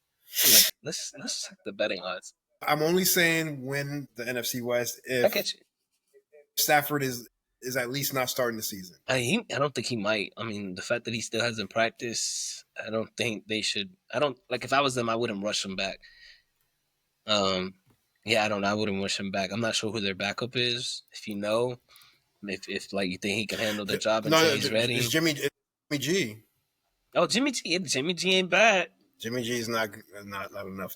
I don't at his stage. I mean, he can hold it down. You don't think he can hold it down? Yeah, he could hold it, but he's not going to be Matthew Stafford. The thing's like they only had a two-game gap already. Like, let's say like one of those games was, I mean, and I don't know the schedule off the top of my head, but let's say one of those games was a game that the Rams beat the Cardinals. What if that switches now? So the Cardinals have the third shortest odds to winning the division at plus 450. They got San Francisco plus 165, and they got the Rams at plus 175. Obviously, they got the Rams second, so they could definitely compete. I would have the Rams first at full health. If all teams are healthy, I would have the Rams first. I would have Rams first. Hey, I'm going to say Niners because of reputation, and then I would have Cardinals. Hey, y'all could do a little two-leg parlay. You put Arizona and the Buffalo Bills to win their divisions. You get a short bet and a little surprise bet, you know? That's not a bad idea, but I have too many bad experiences trying to bet like with parlays. Like I'll parlay and I'll take one chance, and the one chance messes me up. You gotta make them small. You gotta make them 2 to 3. You know what I'm saying? 2 to 3. You know. You start getting in that 5-6 range, you miss about one, you know, you get tight, you get crazy. You try to win $1,000 off a $30 bet. So you think they're no, but I do think the Cardinals are a sleeper team, and okay, I'll say I got 2 sleepers in each conference. Well, one each. Okay. Cardinals and Tennessee Titans. I want to see what Ward does. I wish Miami would have got in the mix and tried to get him. Never gonna. No, how will we get to number 1? Because I'd rather him than Tua. Y'all look.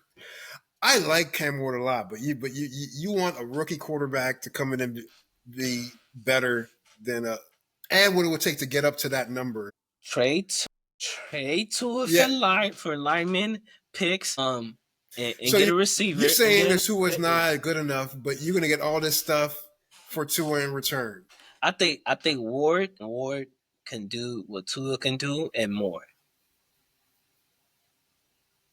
I think he can be accurate. He can get out. He can be, but and he has and he has better leadership. I don't from my point of view than I think what Tua does. Tua's just all talk. Like, I don't agree with that.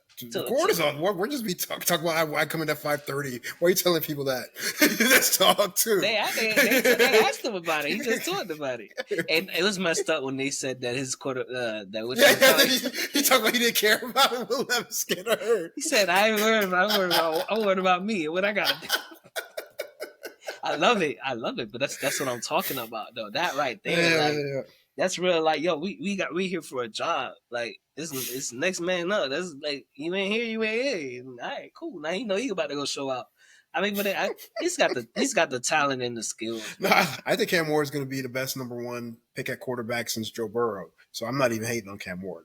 I'm just saying you're still taking a guy who's obviously injury concerns. I'm with you, but like, how many quarterbacks lead the league in 3 different categories 3 years in a row?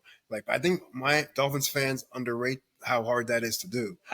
Quarterback rating, yards, completion percentage 3 years in a row, and the year before that, he was like 4th in completion percentage. Like, y'all act like the man can't play, and that a rookie's gonna come in and be better than him automatically. That's not how. I mean, he'd be better than him in 2-3 years. But Tua's hit his cap. He's hit his ceiling. It's not like he's getting any better. I disagree because Tua, even though the stats were worse, I thought he played better than the 2 years before. Yes. If you account for what I'm saying, where the offensive line was worse, they couldn't run the ball. He had to make use of players. He had to make use of his tight ends and his running backs for receiving instead of his receivers. He still led the league in completion percentage. That's like 72%. Y'all act like that's nothing. I'm not. You fooled me once. Shame on No. you. But I'm giving you. Shame on me. Fooled me 3 times. Like, bro. I'm not about to. No, that's not 3 times. They won 11 games. They won 11 games too. They won 11-6 2 years ago. Y'all act like that didn't happen. Yeah, and then went in the playoffs. And then he got hurt. Nothing. Fine, he got hurt. And then when he played in the playoffs and lost to the Chiefs. They lost to the Super Bowl champions that won 3 of the last 4 Super Bowls. They laid their egg in what that are you game. talking about? Y'all act like who beat the Chiefs? They couldn't do nothing. Who beat in the freezing cold as a warm weather team? Tyreek them played. Tyreek was getting knocked down on the field by their cornerbacks. He couldn't even run. Sad. It was just sad. It was just y'all don't sad. Look, we got to get through this, man. So the Jets, you got them lower than the Patriots. So how many wins for them? 5 to 7. That's crazy. I think that's crazy. We'll see what's gonna happen with that. That's what they've been winning for years now. That's literally what they've been doing for. Do you think they got better at the quarterback position? Yeah, you got somebody. You think Justin Fields going to play better than Aaron Rodgers did last year? Yeah, he's going to be more dynamic than him. That's what's going to cause him to play better. We think. No. I'm not looking at I'm not looking at no stats. I'm telling you, Aaron Rodgers threw more touchdowns last year than Justin Fields has thrown in his career. He didn't. You telling me that Aaron Rodgers has thrown more touchdowns in 1 year than Justin Fields has thrown in any one season in his career. Oh, any one season, not his whole entire career.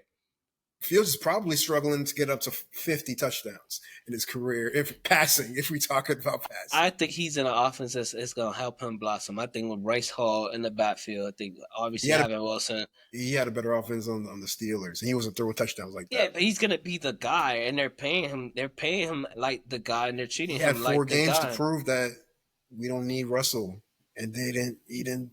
They still said we're going with Russell. That was the Steelers doing whatever they wanted to have to do, because we all know Justin Fields should have stayed at quarterback. I don't know that.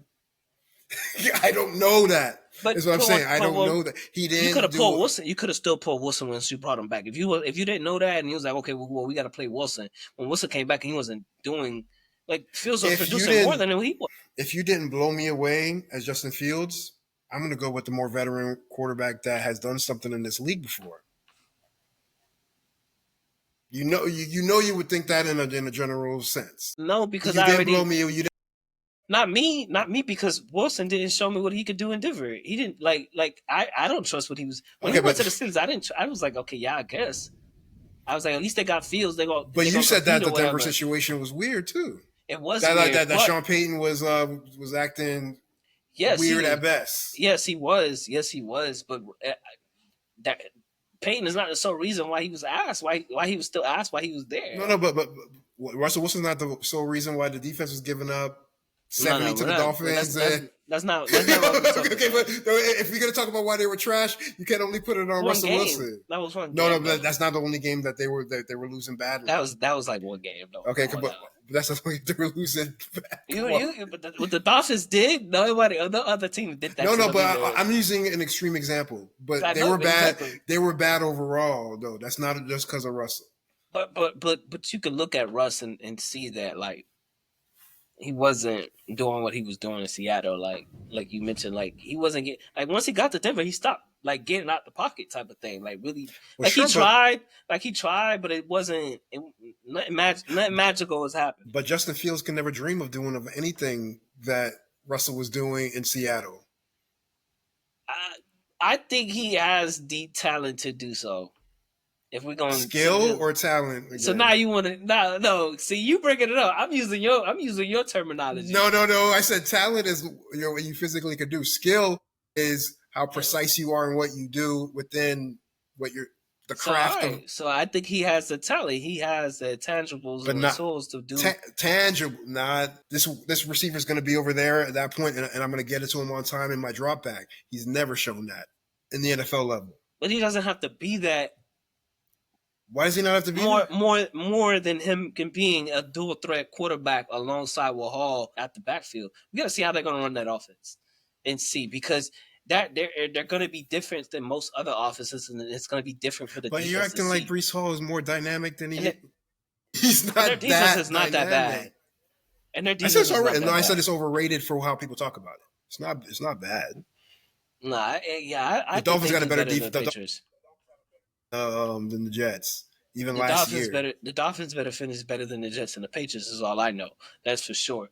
I think the Jets finish better I than will the Patriots. guarantee you that's going to happen. That already happened without our quarterback. Like that's what I'm saying. Like y'all act like the Dolphins are the worst team in the league, when like No, it's not.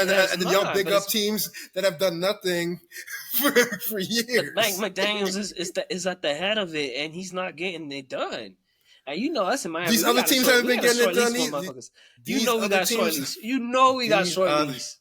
You know we got. I didn't say that he doesn't have a short lease. I'm saying that you're not even grading these people on the same scale. These other people have done can't even win 9 games. The one year that they go 8-9, you're like, oh, he's got to go now.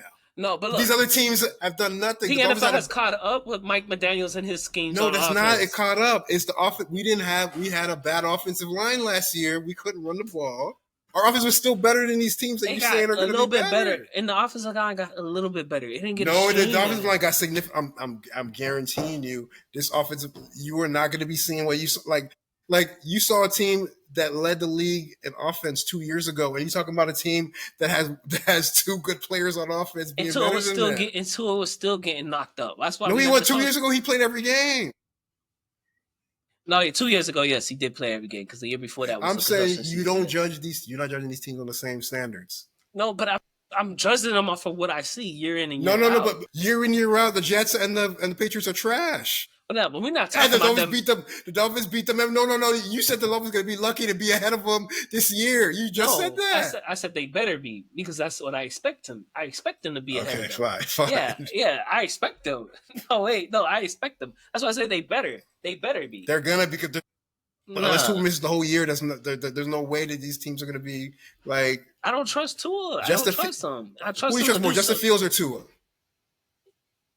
See, like you should even see you're not judging people on the same standard. No, because I'm judging them on the Dolphins. No, you're judging them on different standards. No. Justin Fields can barely be good, and you're saying, oh, like, well, he can run at least. Tua has made a Pro Bowl, has led the league in things. You don't think? And then you're saying that he's.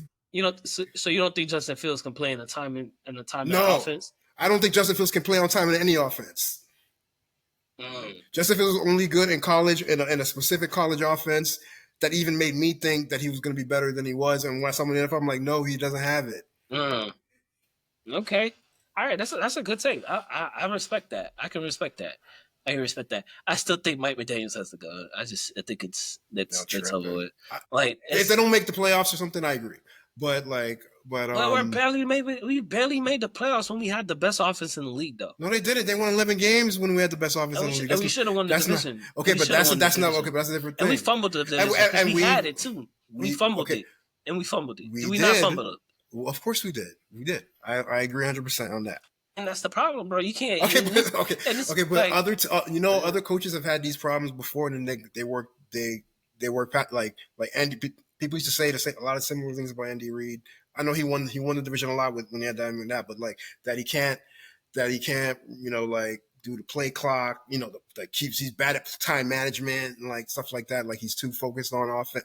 Like these things used to happen to other people too. But then they stayed and they kept getting better as a coach. I'm not saying that's going to happen with Mike. All right, but I'm saying like he ain't got to do that over here though. Like he can go do that somewhere else. That's why I said Dolphins fans are too used to firing people every 4 years. Every 3 or 4 years. Results. Oh, you didn't do results. You have no results doing that for 20 years. This is the best the Dolphins have been. Yes. So this is why you got to see it. But this is why you got standards now. You can't tease us with how good you can be and then not deliver. You need to deliver. You got to keep progressing. You got to keep seeing it. Like I'm saying, if this team stays reasonably healthy, and I'm not going to make injury excuses. Because even if injuries come up and they lose games, they don't make the playoffs, I'll be with you. But the Dolphins the Dolphins let Holland walk. Holland is not good anymore. Holland was terrible last year. He was better the year before. He was a lot better than Holland that's why. He can't have an offseason. Minka is way better than. He can't have a season that was off for him. You can't people have a bad season. Okay, but he was terrible, and the reason for that was because he kept trying to make big plays because he was on a contract year instead of playing within the scheme. Like you got people playing for themselves instead of for the team, which is why Tyreek should be gone too. But how Ramsey is gone, other people like what's his name from the Bills? I used to be on the Bills. Poyer. You got people. Injury killed our defense last season.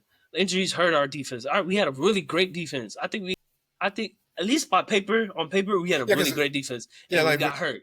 We lost Phillips in the second and third game again. Yep. Chubb didn't even come back. No, he didn't come back. Baker was out. Jerome Baker was out as well too. Is that his name? Jerome was already gone. Jerome was already gone. So who's the other? But our Jordan Brooks is better than Jerome Baker. Mm-hmm. Okay. Our linebacker. We got honestly our linebackers. And it's like nobody's going to be running the ball on us this year. Our pass rush with Chubb, Chop, and Phillips, and Sealer is just re-signed. I'm like Phillips and Chubb's are injury prone, and that's the issue with them. Okay, sure. That's what I'm saying. They don't play a full season. If they stay, sure. That's what I'm saying. Like if they get hurt again, but honestly, I'm gonna say even if they get hurt again, Chop Robinson is going to be a problem as a pass rusher in this league. He had like 6.5 or 7 sacks as a rookie last year. Mm-hmm. And then Sealer is still there. He got 10 sacks last year as a defensive tackle. Good. And ha to Christian Watkins or Watkins, whatever his name is. I don't know what he got going on. That Christian, he just they messed up. I mean, I don't know what's going on with the Raiders with that, like with him and them. Yeah, I'm just saying, like, people are not like if I go position group by position group, the Dolphins are a good team other than 2 position groups. You're being a very patient Dolphins fan right now, and I commend you because it takes a lot of strength and will, you know what I'm saying, to be able to do that. Like because I understand you seeing like we can have the number 1 offense. We could put up if the defense could be 75% as good as the offense, like we are able to really like do something. But something comes up every year, bro, and it's just like Tyreek. I feel bad for Tyreek in a sense, but Tyreek. But I was saying, look, I feel bad for him in the sense of like the in and out of Tua, the other situations with not being able to run, like it took away from him in the aura that he had. Like people started questioning, like, are you still really like legit like this? Like people were mentioning saying that. Tyreek runs the wrong routes all the time. Whose fault is that? I didn't know. That's new because I've never heard that. I'm going to show you. There's been a clip from the game that we scored 70 where he scored like a 70-yard touchdown, and then like they're like, "What route did you run?" But he was so open that it didn't matter. Yeah, it's like some people like him. Like you're so talented and so fast that you can do the wrong thing and you get away with it, and the quarterback can still find you. That's why I say things like the offense looks bad without Tua because of other quarterbacks were good, but because Tua fixes the mistakes that other people are making, and then those mistakes show up against good teams that you can't be mistake prone against. Like you see us against good teams. You see like the Packers. The Packers came last year on, I think it was on Christmas or Thanksgiving.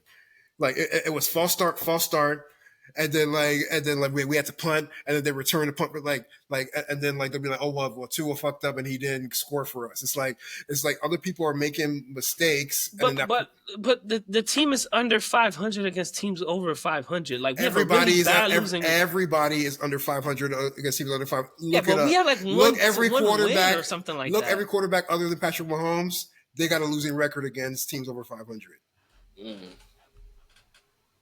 I don't know, man. I just think I think year in and year out we've gotten the same. Tua, even when Tua played the season before last, that he played the full season and stuff like that, and it manifested into anything once we got into the playoffs. Like in the season, but we played the Super Bowl champions, and we played better than the Buffalo's team without our starting quarterback. Okay, but was that because of the quarterback, or was because the other players played better? Because Skylar Thompson was 19 out of 41 passing. He wasn't good. No, he wasn't good. No, he wasn't. So that's not because of the quarterback. It's the head coach. I'm trying to tell you, man. He's not. He doesn't have these guys ready to get over the hump. Like Tua's not getting over the hump, bro. You can do all you want in the race. It's the same problem with Lamar Jackson, bro. Most people don't. He does everything he wants to do in the regular season. But now, hold on. It's the same thing as Lamar Jackson. He does, and they were just talking about this on TV too. He does everything he does in the regular season, and that's nice. But like what do you do when it matters the most in the playoffs? And you show up every year. Okay, but you don't follow through. You think that the only reason the Ravens haven't won a Super Bowl is because of Lamar Jackson? What else does he need? He doesn't have. Okay, does he? Everything that he has, the best thing that he could possibly have, as far as the situation. Who came into a better situation, Patrick Mahomes or Lamar Jackson? Who came into at the time that they were rookies? Who came into a better situation? The guy that came in on the team that had won 4 straight division titles, or Lamar Jackson with a team that was old with Joe Flacco that was missing the playoffs, or Josh Allen that was a team that was terrible for 20 years. You have Lamar Jackson. You have Pat Mahomes as number 1 quarterback, right? And then you say it's Lamar Jackson and Josh Allen, right? That's what we're talking about. We're talking about Lamar and Josh. Pat Mahomes was like birthed into like almost the perfect situation for him. The head coach and everything. So like that's one out of like so many chances. But the reason why those guys can't win is because this guy that came in who was able to be developed in a great situation is winning every year. So you say okay, so Pat Mahomes has gotten in the way and Lamar winning. Yes. But he hasn't gotten really past the first round in the playoffs. And it wasn't just he went just in 2024. Is that when he lost to the Bills?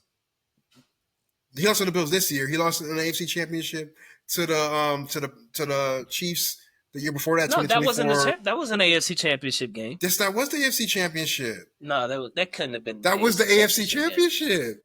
I'm looking it up. Ravens and what? So he beat yeah, because okay, so who did he play in the first round? Because yes, he won that first round. Well, because they were the number 1 seed. You can't be mad at them for being the number 1 seed. Yeah, but you put up 10. Oh, come on! You can't. I watched that game. Lamar looked stuck. He looked stuck against the Chiefs. Against who? Against the Chiefs. Against the Chiefs. No, they didn't only score 10 points. Yeah, it's 7-10. Oh, but the Chiefs only scored 17. Yeah. The defense showed up, but so did the Chiefs defense. Okay, come on, bro. But see, that's what I'm saying. You don't treat people the same. But Mahomes did what he had to do and put up 17 points. How many touchdowns and yards did the people have? 9. Okay, because you say he did what he needed to do. You're looking at points. Well, I don't know. I don't remember if there was a defensive touchdown. Pat Mahomes was 30-39 for 241 yards. He averaged 6 yards. 6 yards. He had a TD. One touchdown pass. One touchdown. Right. You had Pacheco with 68 yards and 24 carries. Travis Kelce 11 receptions and 116 yards with a touchdown. Went heavy to Chelsea. They tried to run the ball. They really tried to actually run the ball with 24 carries. They only got 64. They had an additional 6 carries with Pat, got 15 yards. But Pacheco got the touchdown. I mean, that just tells me if Pacheco got the touchdown with just 64 yards, they got the ball down there. He could have had a second TD touchdown. They got down there and they punched it in. What I'm saying is that Mahomes did not do anything crazy. That's what I'm saying. Like, but then when you let's look at Lamar Jackson's stats though. Like Lamar went 20 of 37. It had 272 yards. He threw a little bit. He threw more. Threw about 31 yards more. But he was inaccurate. He couldn't complete the ball. Yeah, the passing rating was 42.4. Mahomes was 91.3. I mean, he ran the ball good, 54 yards for 8 carries. What I'm saying is that, like, you're not acknowledging that, like, okay, one guy came in on a team that was already set up. They were like, okay, like we went from a team that was already good. And now you can help us. We can use your talent. We can develop you with Andy Reid to become what you are now. The KC is not who they are. Or not who they are when Pat Mahomes took on. Because now they have a team has gotten better. They got even Derrick Henry the following year. Now Mahomes has a team where he can score 17 points and he can still win. But let's see it. But let's see if you do it. Like that's just he doesn't show it. Like he's been an MVP before. Why do you think that like when he played a team that was more talented than anybody in the Eagles, they got blown out? Because if you could really score on the Chiefs now, you can beat them. But their defense is so good that you can't. He has 3 wins and 5 losses. He's a 37% percentage. Yes, in the playoffs. Peyton Manning has a losing record in the playoffs. Peyton Manning's gone to the Super Bowl. twice Peyton and Manning won. when Peyton Manning was in his 5th year or whatever, 6th year, he didn't even win a playoff game. He kept losing to Tom. I understand that. That's what I'm saying. And losing as many shots. Okay, but now you still got through and got the man rings. won. The man already played 17 years, and he won 2 rings. Yes, he played. Is Lamar's career over? Is Josh's career over? I think Josh wins the Super Bowl before he does. All I'm saying is, and he'll do it with a lesser team. Like if you put Josh Allen on the Ravens, because Josh is more physical. Like no, bro. Yeah. Like what? Like yo, Lamar Jackson I said one or two a dynamic runner than. Yes, Josh but Josh Josh adds a physical element to the run game where he makes you ground and pound with the big play element. Lamar might be a better passer than Josh Allen, to be honest. Like if maybe. Overall, like I said, come on, like so if you could put Josh Allen on the Ravens, it's like how I said that. Like, okay, is Tom Brady the most talented quarterback ever to play? No, but like when you get the right person in the right situation, they win more a lot of times. That's how it is. We supposed to be talking about the AFC East, but I just say this. He's been an MVP. He might get 1 championship. He might get 1 Super Bowl win in his career. And he guys going to be just like Aaron Rodgers. MVP, stat lines, regular season. That's Peyton Manning. Even another but that's a great career. That's a great career. For anybody other than Peyton Manning. It's no excuse for him to get it done. He's like, okay, win the division and do something in the playoffs. But for everybody other than Peyton Manning, I mean, for Tom Brady and now Mahomes, that would have been like, wow, you had an amazing career. 3 MVPs. And then if you won a Super Bowl on top of that, I'm saying like, unless you judge them compared to the people who, in my opinion, especially Mahomes is not even self-made to me. Mahomes came into a made situation, but I'm going to put that aside. Like nobody. I don't disagree with that. I mean, he made the most out of it though, for sure. He has for sure. But like, if anybody else other than those 2 guys, you would have been like, damn, like you went crazy on your career.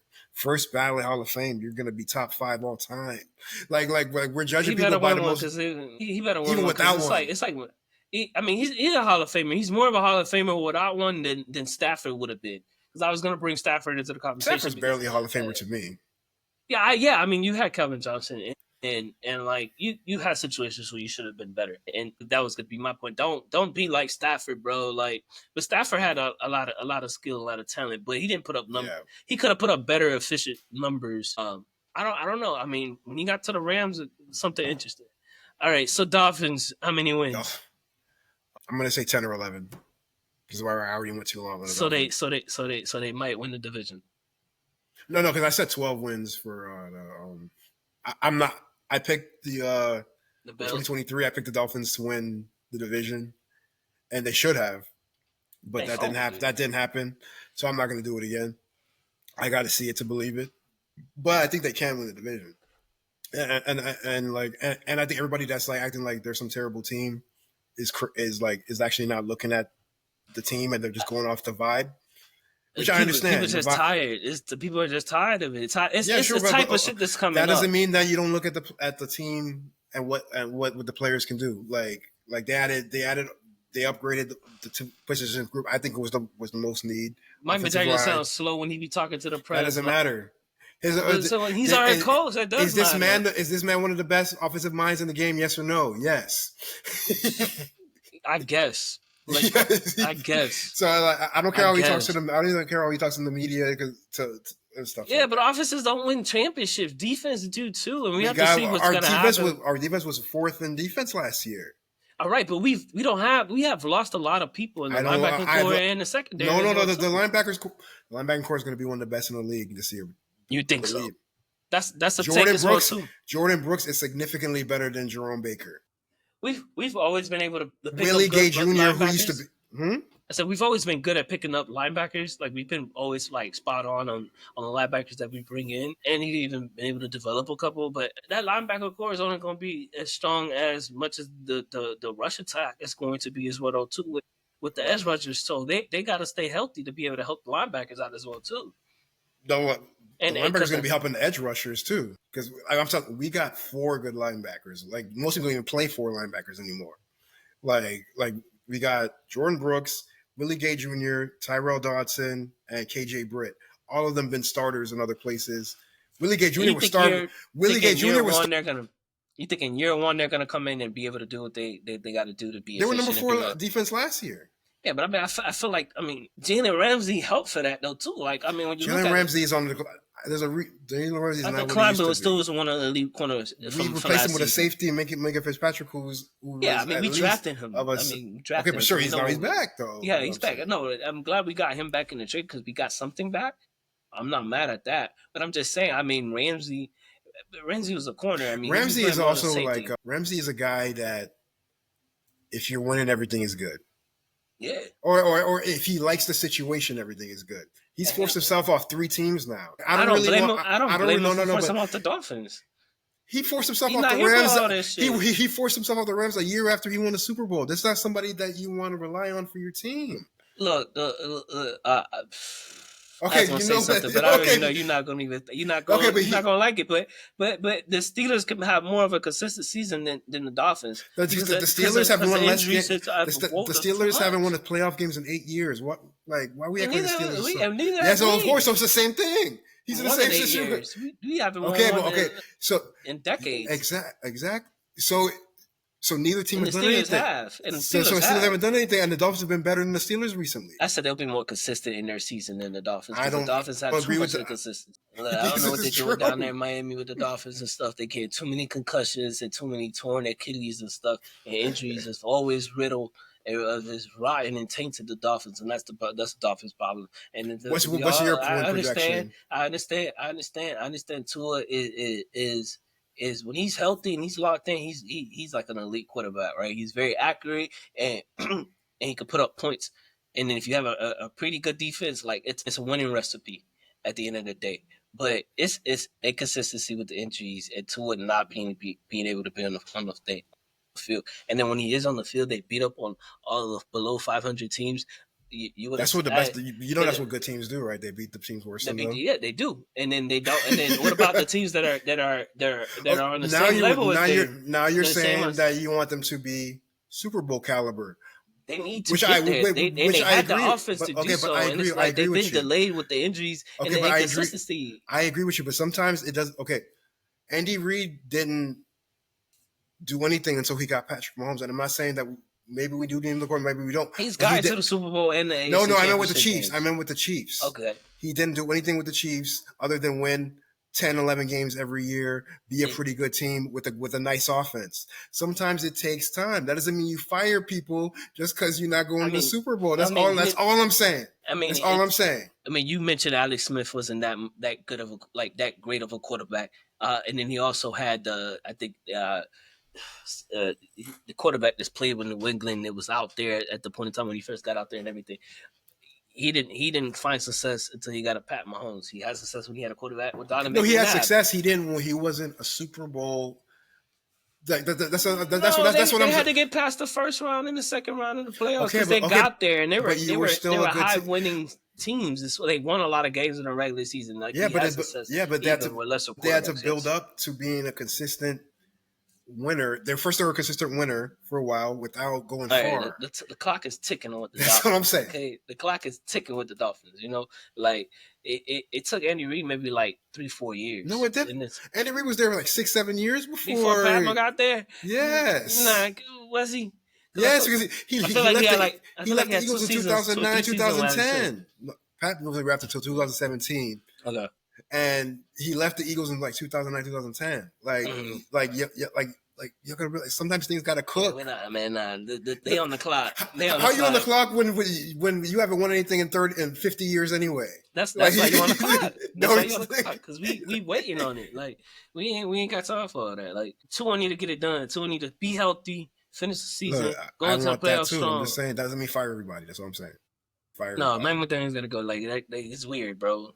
It's weird and like there are other great offensive. You're gonna like the football. You're gonna like the football that you've seen this year. I like the football I saw in the past seasons when we were doing good. Okay, but we were being consistent. Okay, but sometimes what I'll say is that like the mistake the Dolphins made was when they hired Mike McDaniel, instead of being now they got a young team again. They skipped being a young team that's like exciting. we're gonna try to like just whatever happens like the Texans 2 years ago. They skipped all that and they're like, we trying to be a championship contender. We're getting Tyreek Hill. We trade for Bradley Chubb. We're getting Teron Armstead. And then like now you got expectations when your team has done nothing. You created that for yourself. They really should have been like, we got a young coach, we got a young team. Let's build this thing slowly up together. So now everybody's not thinking, oh, if you don't go to the AFC Championship, it's a failure. Because they created the expectations by the moves that they made. I think that if Tua is healthy, Tyreek has a good season. They're a 10 to 11 win team. But that's not enough for what they did. Is what I'm saying. Say that again. They won 11 games 2 years ago, and that's not no, enough. It's not. Because he traded for Tyreek, before you traded for Bradley Chubb, before you brought in Teron Armstead. Now you made the expectations, and they even talked about it too. We got to be a Super Bowl type of team when your team collectively has done nothing. Yeah, but they haven't been able to get it done on the field, and that's what I'm saying. That's the point. But right. if they built slowly, but people get older. Like Chubb is not the same, and Chubb. I don't have no stocks in Chubb this season. I would like to see. Good. I mean, he's. I don't know, man. It's a lot of missed sacks with him in the backfield. Chubb is not going to. Chubb had 12 sacks the last time he gets because he gets there. He's talented. Chubb is a beast. He got 3 pass rushers now. Yeah, but they got to stay healthy, man. Chubb is a second-year player. Chubb Robinson is a second-year player. No. Chubb's. No, I know. I'm going to say, but they got a young player that's healthy, so we can't act like they got nothing. Phillips, when he's in the lineup, man, I like him, man. I just got to stay healthy. Like, he's had 2 major injuries back-to-back seasons and stuff. I mean, if he could stay on the thing, but it's 10-11 wins, and I think that's us at our best at what the Dolphins can put out. Like, that's not okay, but you saying they got to show it to me, bro. I'm gonna believe it when I see it. I'm gonna believe it when I see it, though, because but you've already done this. Like, I don't want to see the same thing you've already done. That's why. Okay, but a lot of so like, should the Bills fire their coach, or should the Ravens fire Harbaugh? He's accomplished more. He's accomplished more than what Mike has done in this time period. If the Chargers don't do anything this year, is Harbaugh on the hot seat for year 3? Let's say they win 10 games, lose in the playoffs again. Should Harbaugh be on the hot seat They win 10 games, they go to the playoffs again, and then they lose in the first round again, and they lost the last one bad. You have to improve. You have to be able to improve to keep a coach. So you say that he should be on the hot seat? He could be on the hot seat after 2 years, and he hasn't done nothing. See, I don't agree with that, but you being consistent. But yeah, of course, why not? Because it's hard to win. It's hard. Belichick's like they got a dynasty in the league right now. Bill Belichick, at least when he didn't win the Super Bowl, he'll at least win his first 2 playoff games, or win the playoff games, or still win their division. Bill Belichick has never won a playoff game without Tom Brady. Say it again. Bill Belichick has never even been to the playoffs without Tom Brady. Forget winning a playoff game. But, he didn't have. Come on, though. But he had a rookie.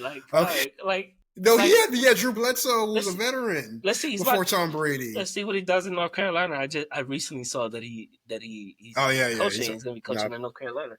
So let's see. He's too old. But he was coaching high school as well too. I see some clips. But I don't. So you think Harbaugh, if they lose in the playoffs again, he should be on the hot seat year 3? Going into this is year 2. Yeah. Yeah, there is a hot seat. Like, what you gonna do? You gotta show. Okay, fine. So I'm gonna say. It's like the same thing with Mike McDaniels, bro. Like, he came in hot. See, the thing is that and then the first year he had to deal with the concussion, so it's understandable. Year 2, Tua has a full season, but then we come up short, and then this last year, we go through what happened in year 1 all over again. Tua balling, and then gets hurt, and then out of the lineup. And then we don't and then we are tired of that. That's the big. That's really the big. But some of those things are not McDaniel's fault. I don't know, man, because the whole as soon as Tua went out, we couldn't the offense couldn't generate any type of yardage, and that's why that's where I'm with you. That's where I'm like, that's why he really got to go.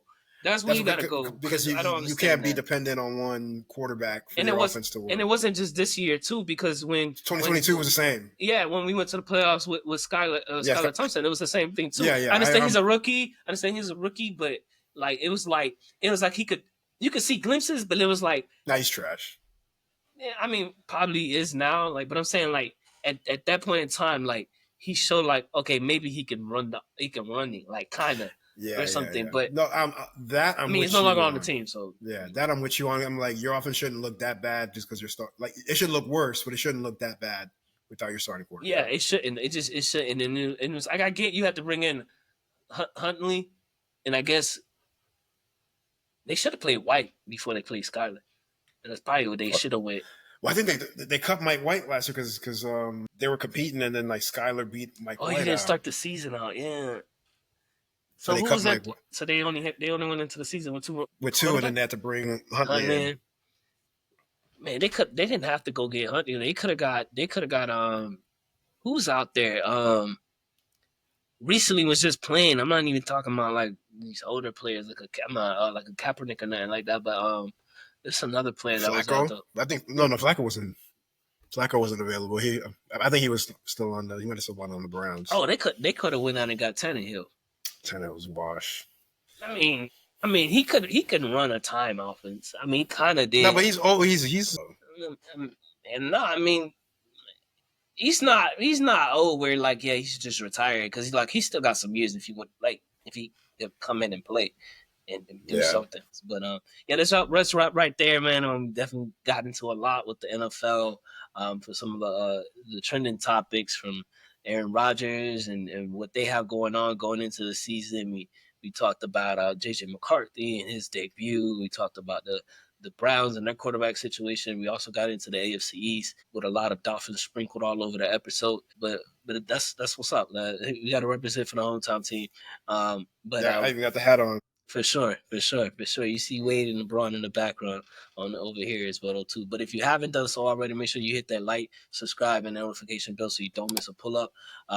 So that's it for episode 5 for here on the Around the Block Sports Podcast. Your pull up on the world of sports. I want to give a shout out to Carl for jumping on and being on my guest speaker and host with me as well too. I think we touched on a lot of good things. Y'all stay tuned. Be safe. All right, thank you for having me. No problem. I'm prolific, so gifted. I'm the type that's gon' go get it. No kidding. Breaking down a switch in front of your building.